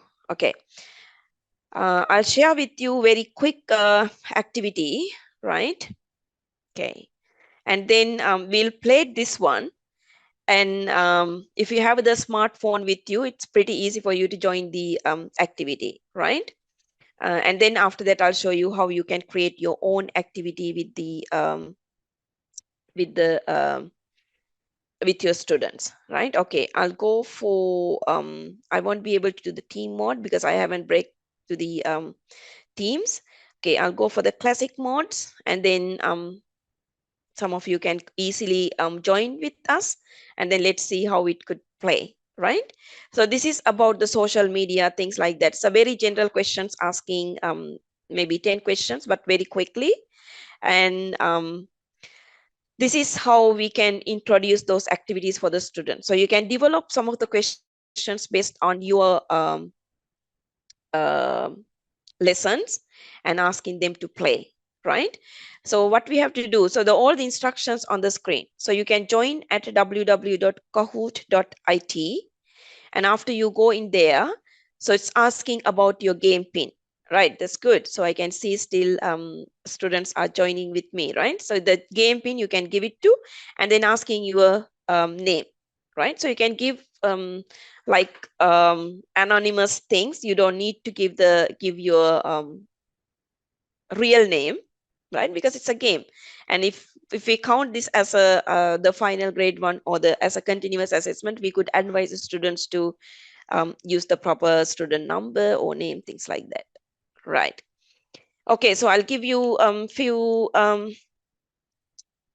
seconds to join with the Kahoot activity. After we have 3, 4, 5.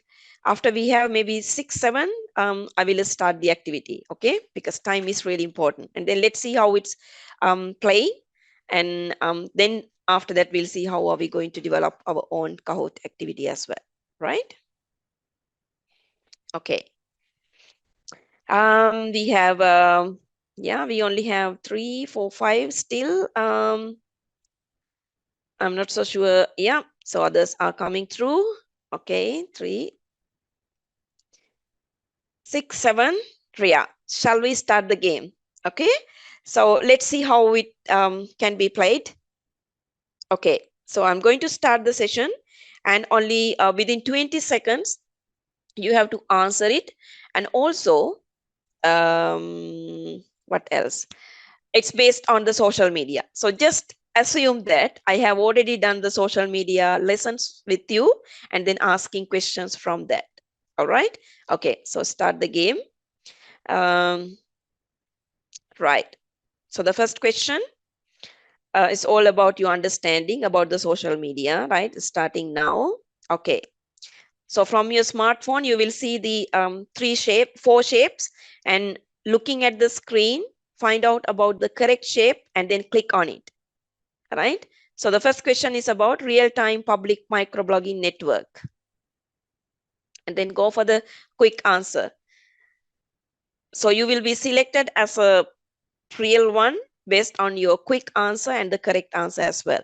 So you can see 3 of them are correct, right? And some of them are incorrect. So what I do normally, if it is a game or not, if I received like a number of wrong answers, I take some times to explain things at the same time as well. So that's the idea behind use of these games as well. It's not particularly game, but also at the same time, you can refresh your students why they are taking wrong answers so many, and then address them accordingly as well, right? Okay, so the next one, um, what is the leading destination for short form mobile video?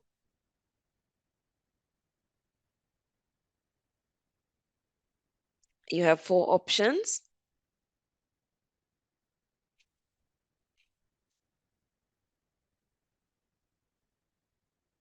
Right. So what is the correct answer?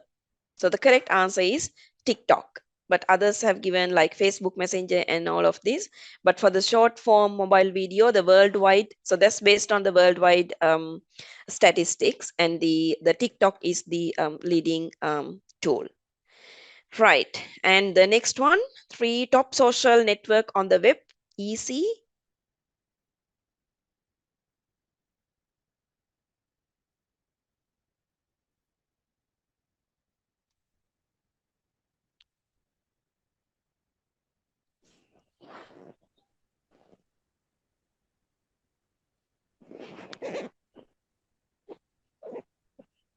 Right. We can see that Facebook, that's the correct answer. Then because of the, that because of the speed, I think you may wrongly selected the Facebook Messenger, right? So top social network that I was asking on the web. So that's Facebook, not the Facebook Messenger, right? The next question, most popular social network for photo sharing. We'll quickly go for.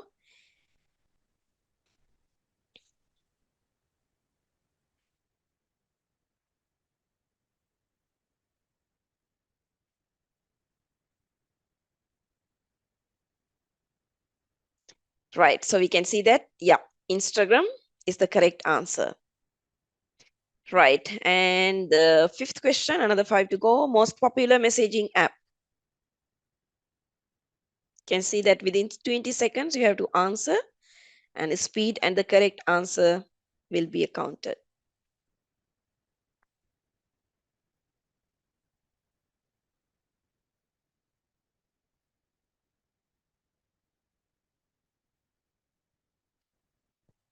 Yeah, so number of correct responses received, yes, WhatsApp. And the 6th one, which of the following can be named as the front page of the internet?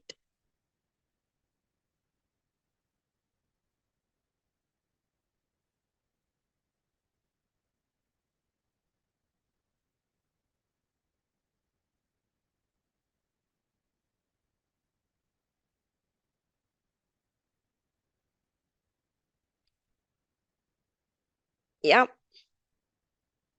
So which one is the correct answer? Reddit. Yeah, that's the correct answer, but you all got the Google Plus. I think by now Google Plus has already stopped, isn't it? Right. Okay, let's go for the other one.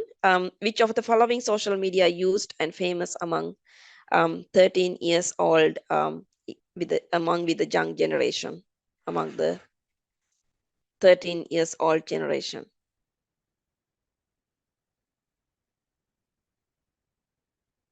So that's based on the world statistics. Yeah, Snapchat. The last 2 questions, social network for professionals.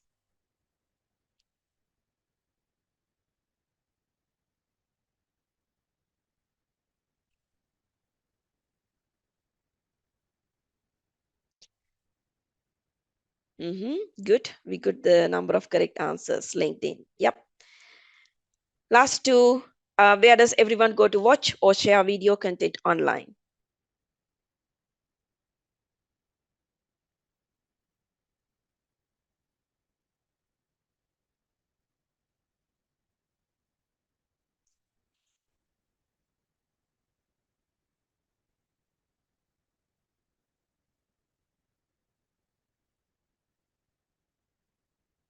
Yes, YouTube. Good job. And the last one. Useful resource for collecting the best images that can be categorized into separate boards online. Let's see who's going to win.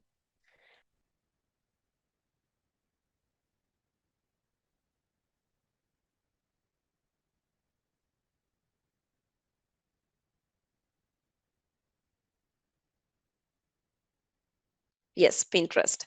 So you can see now it's that podium is preparing who's going to win, right? So you can see that third place win by the HP and Disha, second place, and 677 won the game, right? Who is that? Sarah.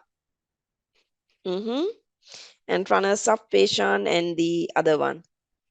Okay, so likewise, so you can bring the kind of maybe the team effort or individual effort as a game, and then it's a kind of motivational factor along with the lesson that we already taught for the students, right? So who is the winner? Sarah? Madam, I am Sarah. Ah, good, good, Sarangi. Well done. So we'll give a clap. Okay, we'll give a clap from us. Good. Cool. Right, I'm Tisha. Okay, second place. Well done. Chamika. Right, and then who is HP? Third place. I'm here, madam. Harsha Piumali.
Sorry.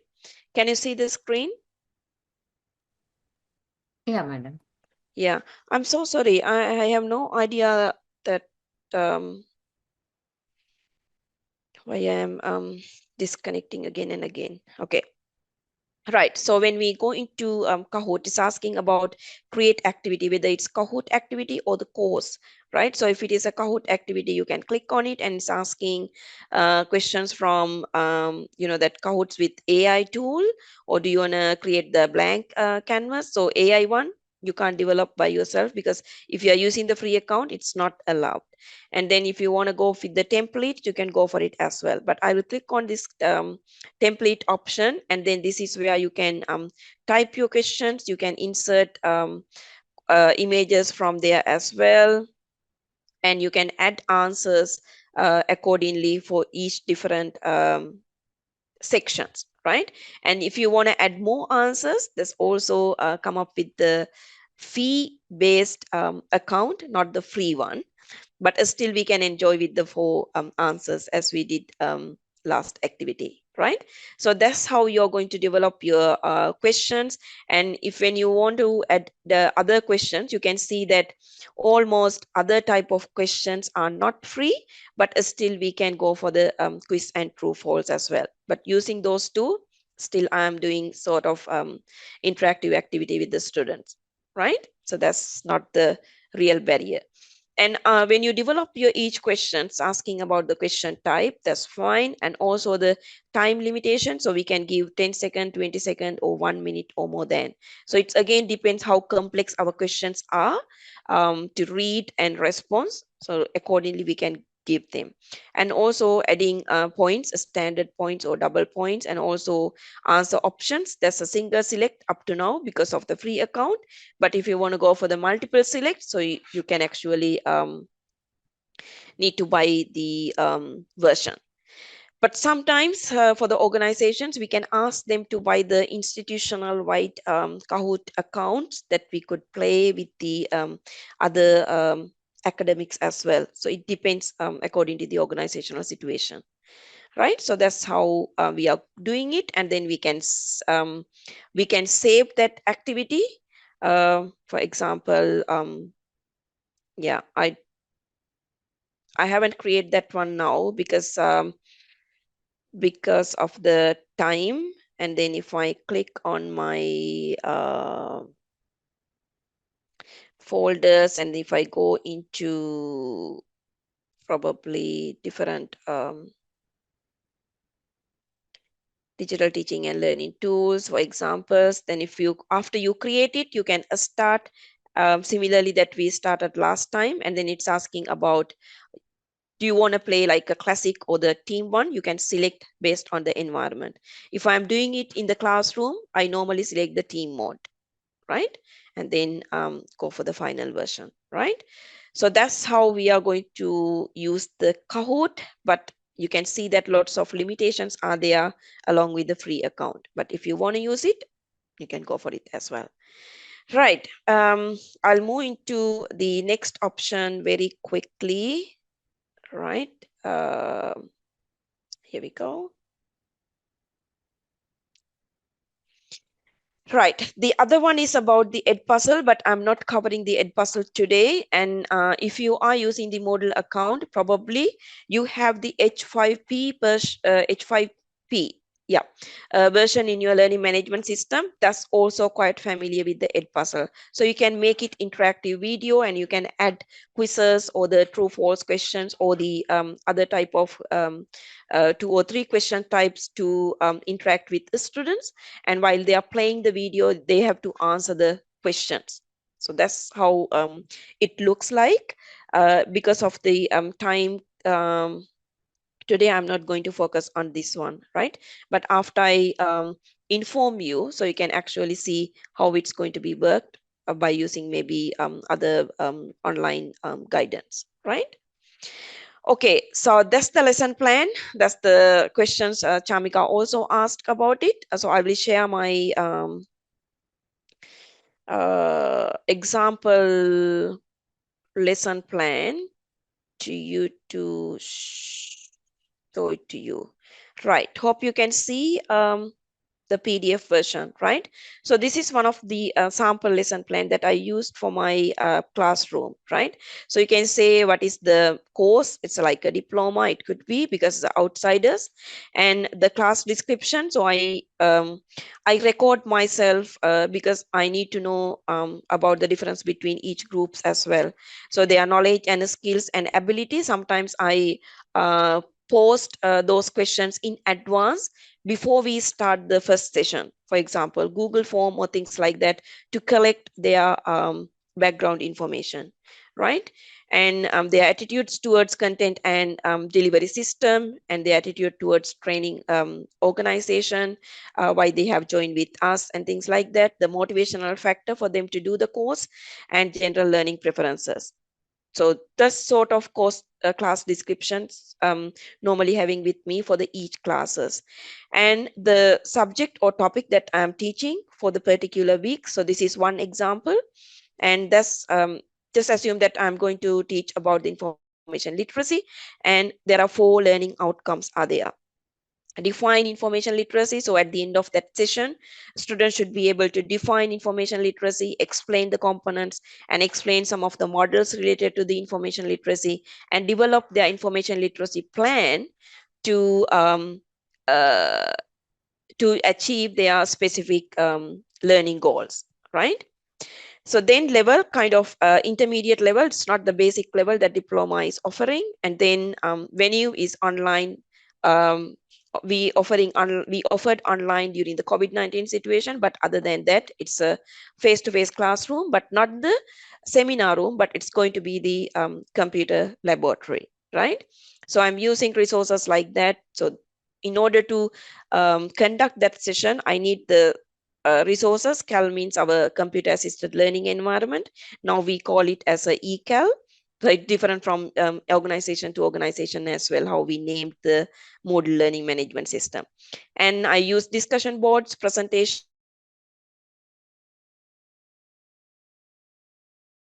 Okay, right. So I'll start from here. So that's the lesson plan, and then the level I have mentioned that there, and the venue. So it's normally happening in the online environment, fully online, or maybe in the computer laboratory. And each student can access the computer as well.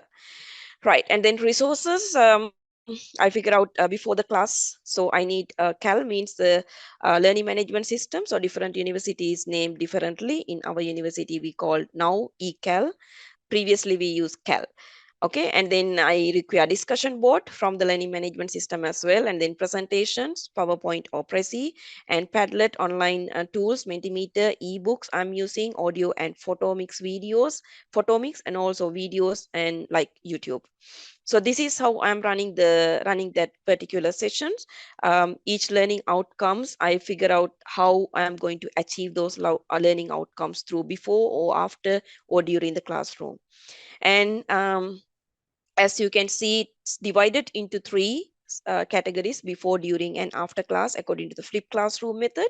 And learning outcome 1, 2, and 3 will be achieved throughout all these in sessions, right?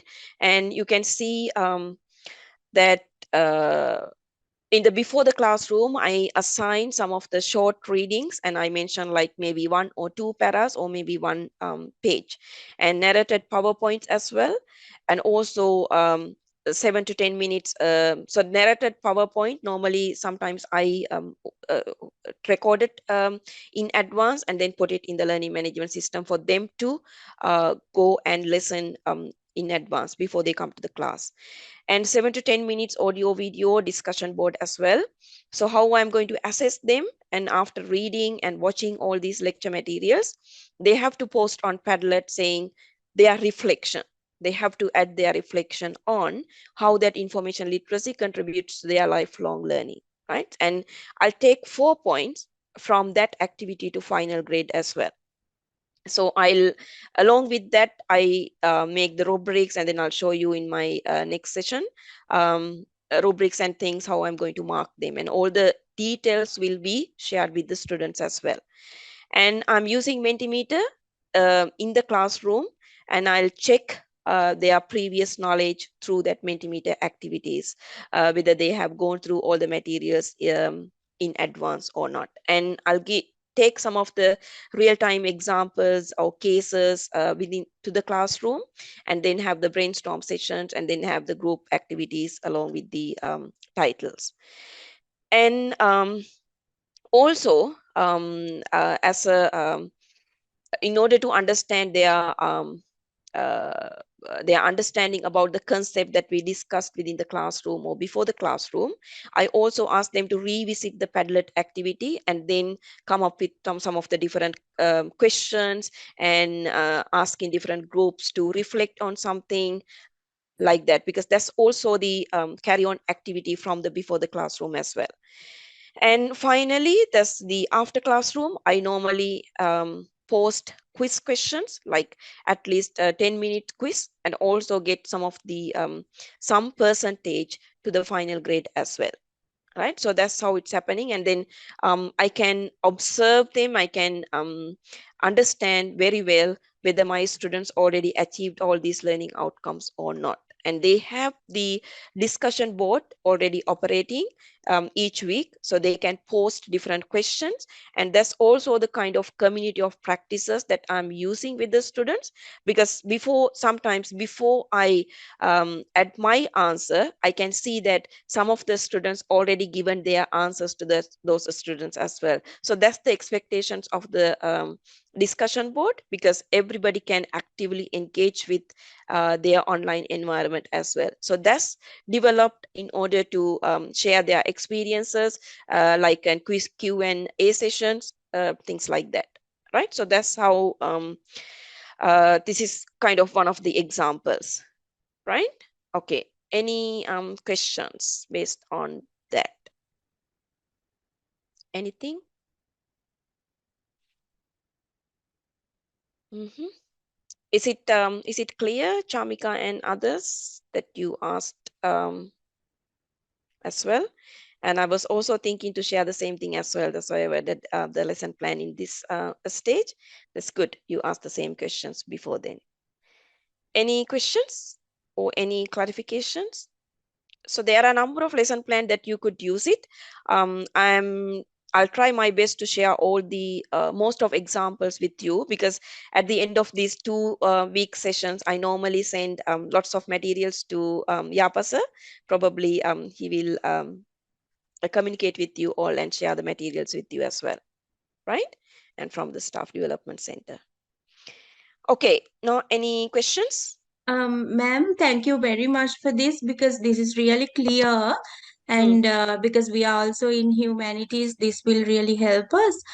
Just wanted to ask you, like, during the class, when you apply case studies, are they what sort of case studies are they? Like, are they hypothetical ones, or do you take stuff from the real life, say from the internet, or how do you come up with those case studies? So this is we normally run this session along with the that day-to-day information requirement as well.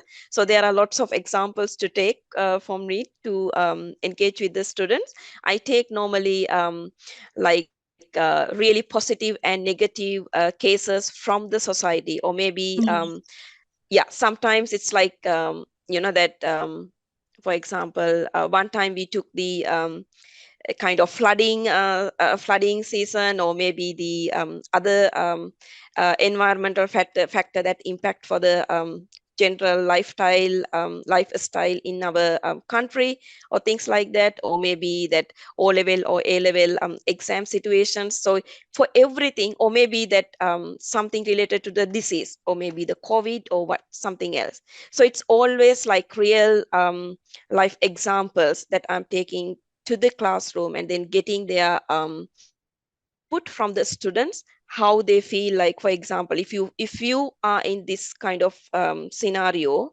how we are going to act, how we are going to find correct information.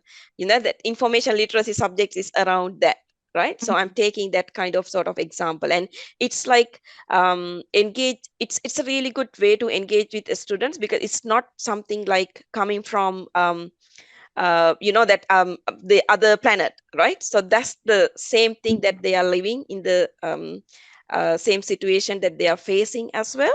So that's really easy for me to engage with the students. I always tried myself to bring a kind of real-time scenarios, real lifetime examples. Okay, ma'am. Thank you so much. And one last question. I'm really sorry to others, but this is That's okay. important, I hope. Just that sometimes there are students who are very good. So they come up with answers so quickly when we try to give real life, cases. Uh, is there any strategy that you use with such students? Because they finish everything up, and the ones who are weak, they take a longer time, and so there's a bit of a difficulty when it comes to balancing the two groups. Any tips from you? Thank you so Mm-hmm, much. mm-hmm. Yeah, that's a real good question. I think others will also enjoy that one as well, because you also face the same issue when we develop when we have the group activities within the classroom or online environment, right? So what I actually used, I normally use you know that the class description is really important. So that means how much we know about our each student, right, in the classroom. So I figure out from early stage in my classroom, so who are the active learners, who are the passive learners, who knows like who are the one like really engaging with day-to-day activities and things like that. So I have a really good understanding about my students, and I tried myself to understand them very well as well. So that's where class description is really important. So I actually form the groups based on mixture of those students. I'm not asking them to group them by themselves, right? I sometimes, if I'm taking some of the marks to the final grade, I really want to engage all these students together. For example, one or two active learners and along with two or three passive learners, and like that combination, combining all these type of students together in one group, right? It's happening that because of the understanding about students. But on the other hand, if your student group is really high, okay, that a student number is too much, so the strategy that I have already informed you, my classroom is about like less than 40 students in that session. So if it is really the number of students are high, then what you can see, what you can let them know, the group strategy. For example, when they are dealing with the cases or other activities or problem solving methods, or if you are using some of the other sheets or things like that, come up with the group strategy, and then they have to inform that group strategy for the lecturer first, right?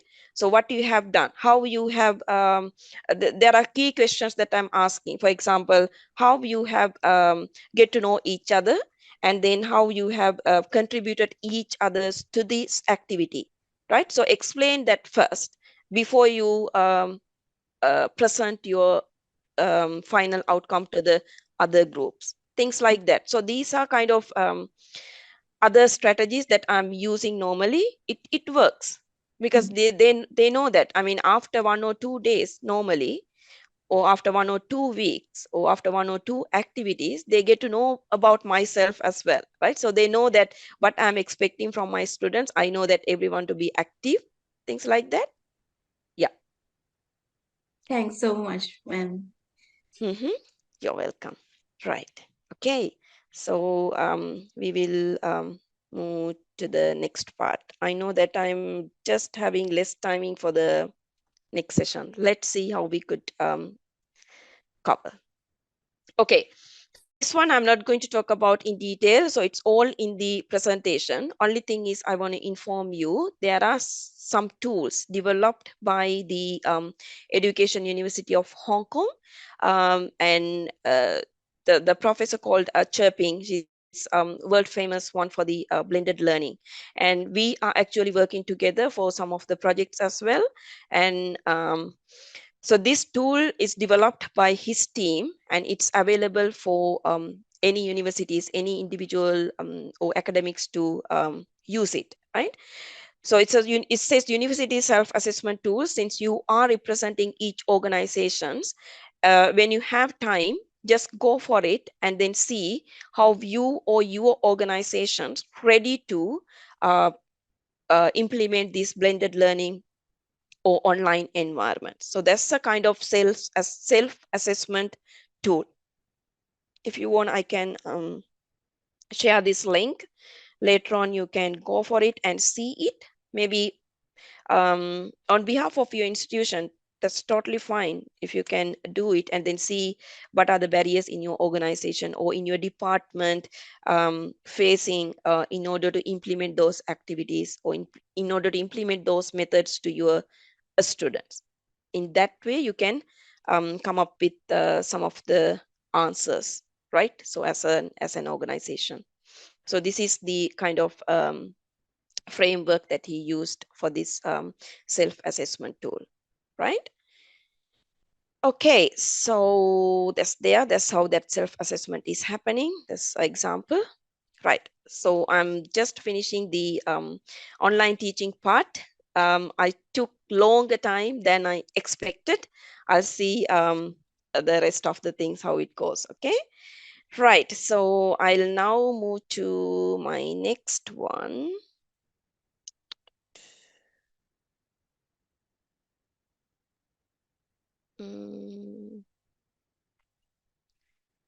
Okay, right, I'll check my presentation quickly. Give me a second. Yep. Okay, here we go. Right, hope you can see it.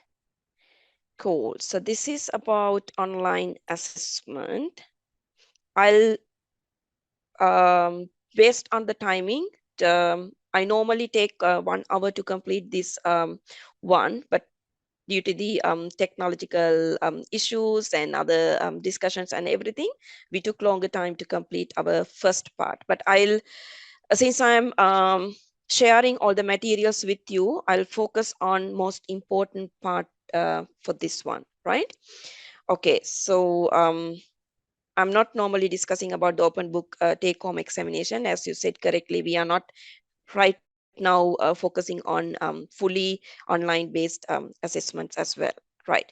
So I will talk about principles of assessment, types of assessment, and other tools and rubrics as well, right? So the assessment, we know that that are really important in order to measure our students' progress, as well as it's really important to see ourselves, how we are progressing ourselves from in terms of teaching and learning.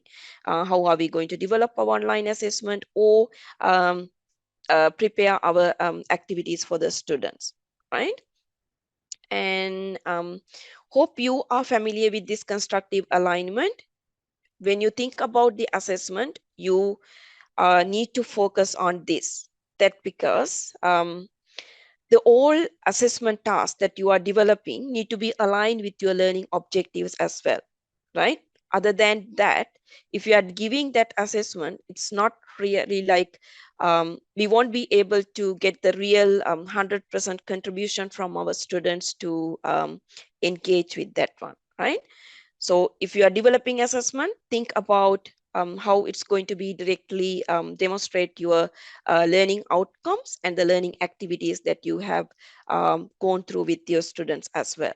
So in that sense, you can develop the more stronger assessments for students, right? This is really important. I need longer time to explain this on because this is really, really important, because you can see, I'm not going to explain everything. Just focus on 3 circles in the middle, right? So the learning, that's the important things. And that's why we are working with the student in order to improve themselves. And so the assessment, you can see there's a 3 parts: assessment as learning, assessment for learning, and assessment of learning. So if you can see that blue color and the assessment for learning, purple color one, so those 2 circles are based on formative assessment, right? So when we talk about the assessment, there's 2 major parts, right? So the one is about formative assessment, and the other one is about the summative assessment. Formative assessment, we are not waiting until last moment. So that's like continuous assessment. We continuously assess our students in order to bring them into the final stage. So summative assessment is the final stage. That's where our final examinations happening, right? So we normally take we'll see like semester exams, right? So that's summative assessment. So why that formative assessment is really important? So that a student take assessment as a learning component. How? As you can remember, I normally use that peer review options as well, so that a student learn from each other. And also I give chances for students to teach other as well, right? So if you can see that, if you can remember the learning pyramid that I discussed last week, so 90% from the content or the things that a student can retain well if they teach each other, right? So that assessment task they take as a learning part, right? So that's really important. And even though when we allocate our marks for them or not, so the progressing the progress of their learning, right? The learning progress is really important. And on the other hand, again, assessment for learning. So we give assessment for learning.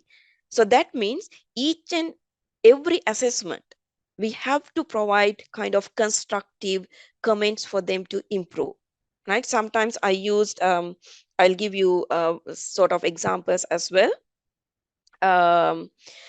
That's called two-way, or maybe two, yeah, two or three tried assignments, right? So I'm not asking students to, this is happening with my first year students. So I'm not asking my students to submit their assignment first time and give the marks for the as counting marks for the final grade. No. So I'm giving 3 chances for them, or maybe 2 chances for them to improve themselves. Okay. So the first assignment they submit because that's their first time in the university life, and they don't know that how we expect from our students to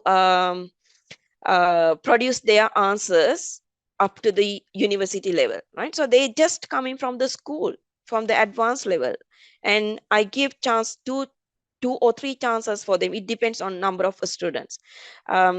Okay, they submit the assignment first time, right? And then I allocate, I give constructive comments because I used rubrics in the learning management system, right? So that's automatic marking, but they can see the constructive comments, right? And based on that, within 1 or 2 weeks, they can submit the second version. So they know that what kind of the problems are they found from their first assignment, and then they have a time to improve themselves.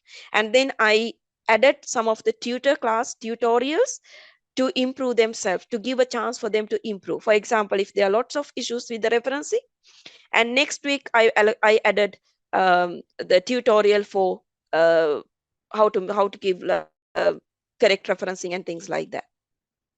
Okay.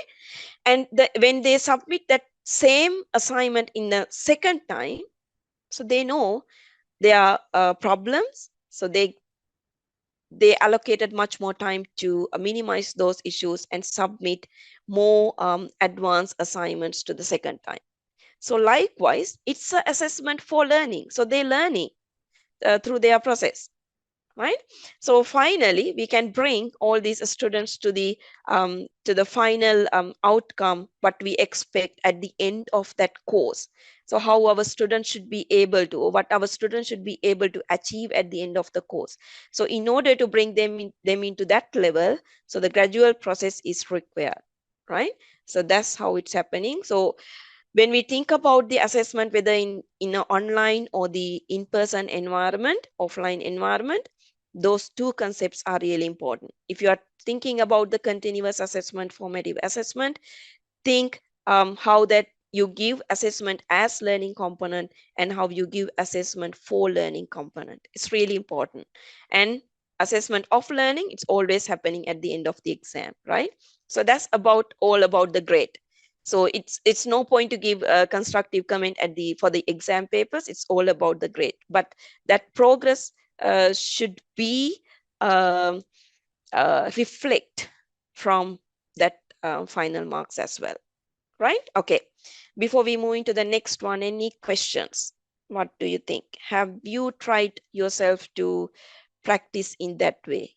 Give assessment as a learning component for the students and assessment as a learning, assessment for learning. Have you practiced in that way? Mm?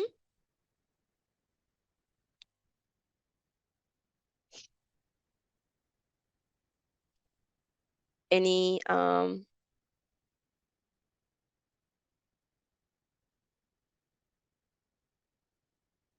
Any thoughts from you? How have you used assessment task? Because it's not only about giving marks, right, for the formative or the continuous assessment. The final grade is like 70% or 60%. There are 40% for them to achieve gradually as well, right? Any questions from that?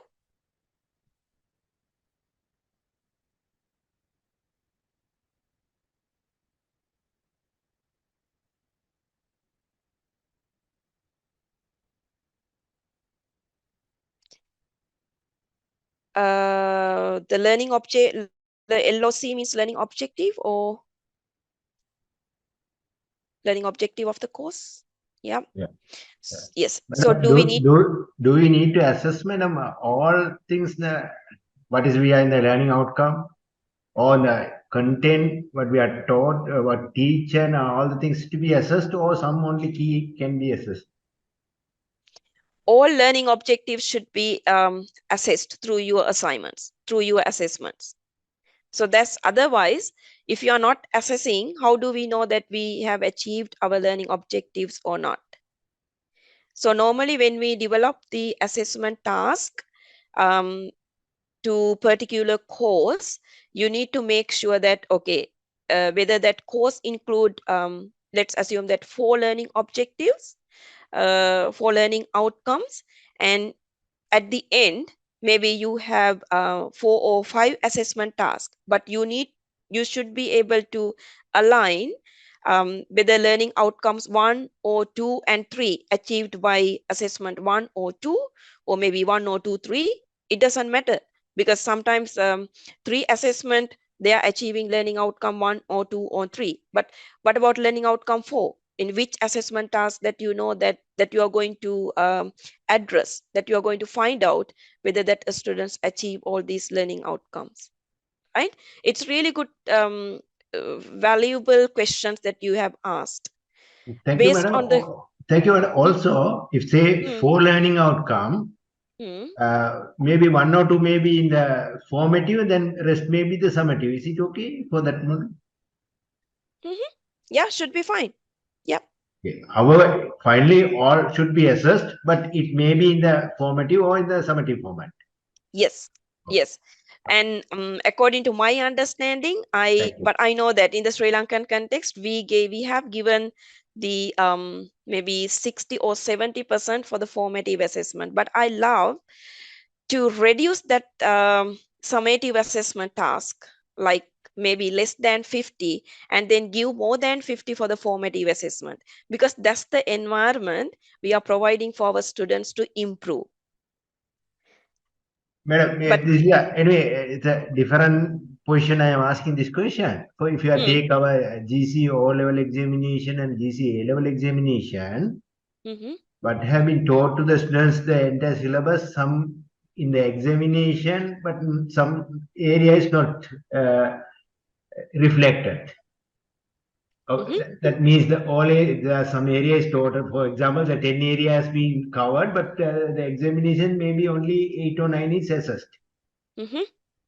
That is our system in the education system. What do you think, madam, on that aspect? What we are practicing at the national level? Of course, institutional level. Yeah, sorry.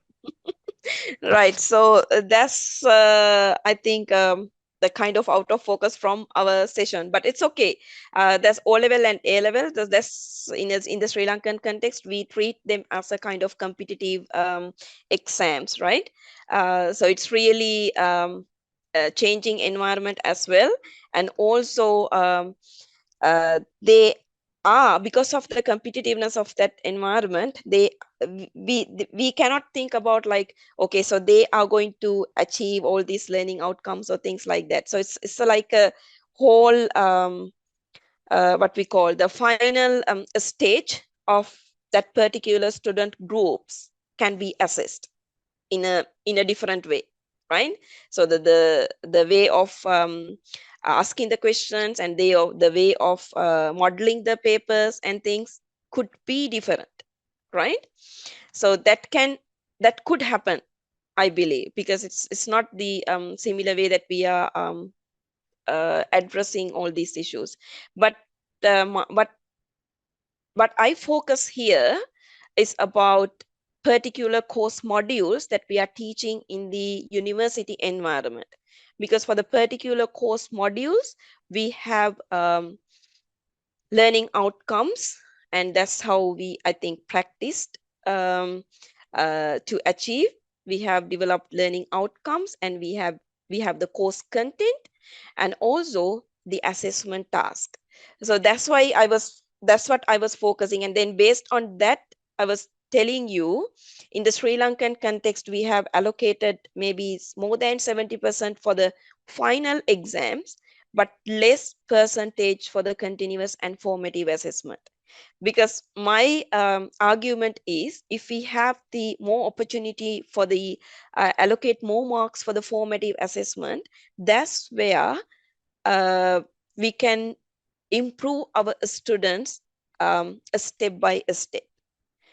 Since we are allocating much more weight for the summative or the final assessment, we are not so sure about at the end of the trimester or at the end of the semester whether our students have achieved all these learning outcomes or not. Maybe some are, maybe some are not, because we cannot catch, because it's a less amount of percentage we allocate for the formative task. That's what I was arguing. Right?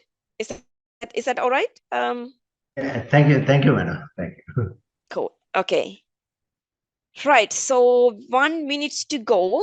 I think I'm not so sure I could cover all these things, but I will ask from Yapa sir whether if maybe at the end of your course, do we have any other maybe remaining hours for you to spend with me? Then I will take that time to talk about the other parts, because although I'm going to summarize all these things very quickly, I feel that it's not fair enough for you to go through very quickly all these things, right?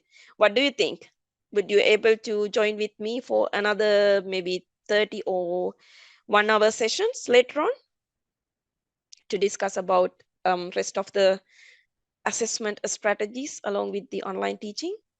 Or maybe you can use for the in-person teaching as well, Yes, ma'am. face to face. Yeah. Yes. Yeah, I think that's the good thing, because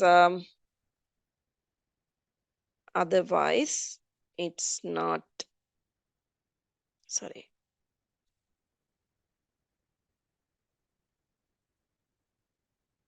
Yeah, otherwise it's not fair to give a brief description about everything within 1 or 2 minutes, isn't it? There are a lot more to cover.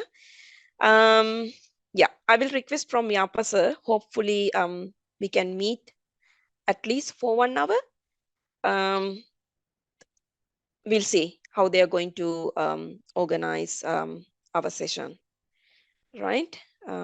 Yeah, yes, because we can learn a lot more thing if we have 1 hour then, rather than rushing everything very quickly. Okay, so then before I wind up this session from here, do you have any questions from today's session? Have you learned something new? Would you like to try something new with your students?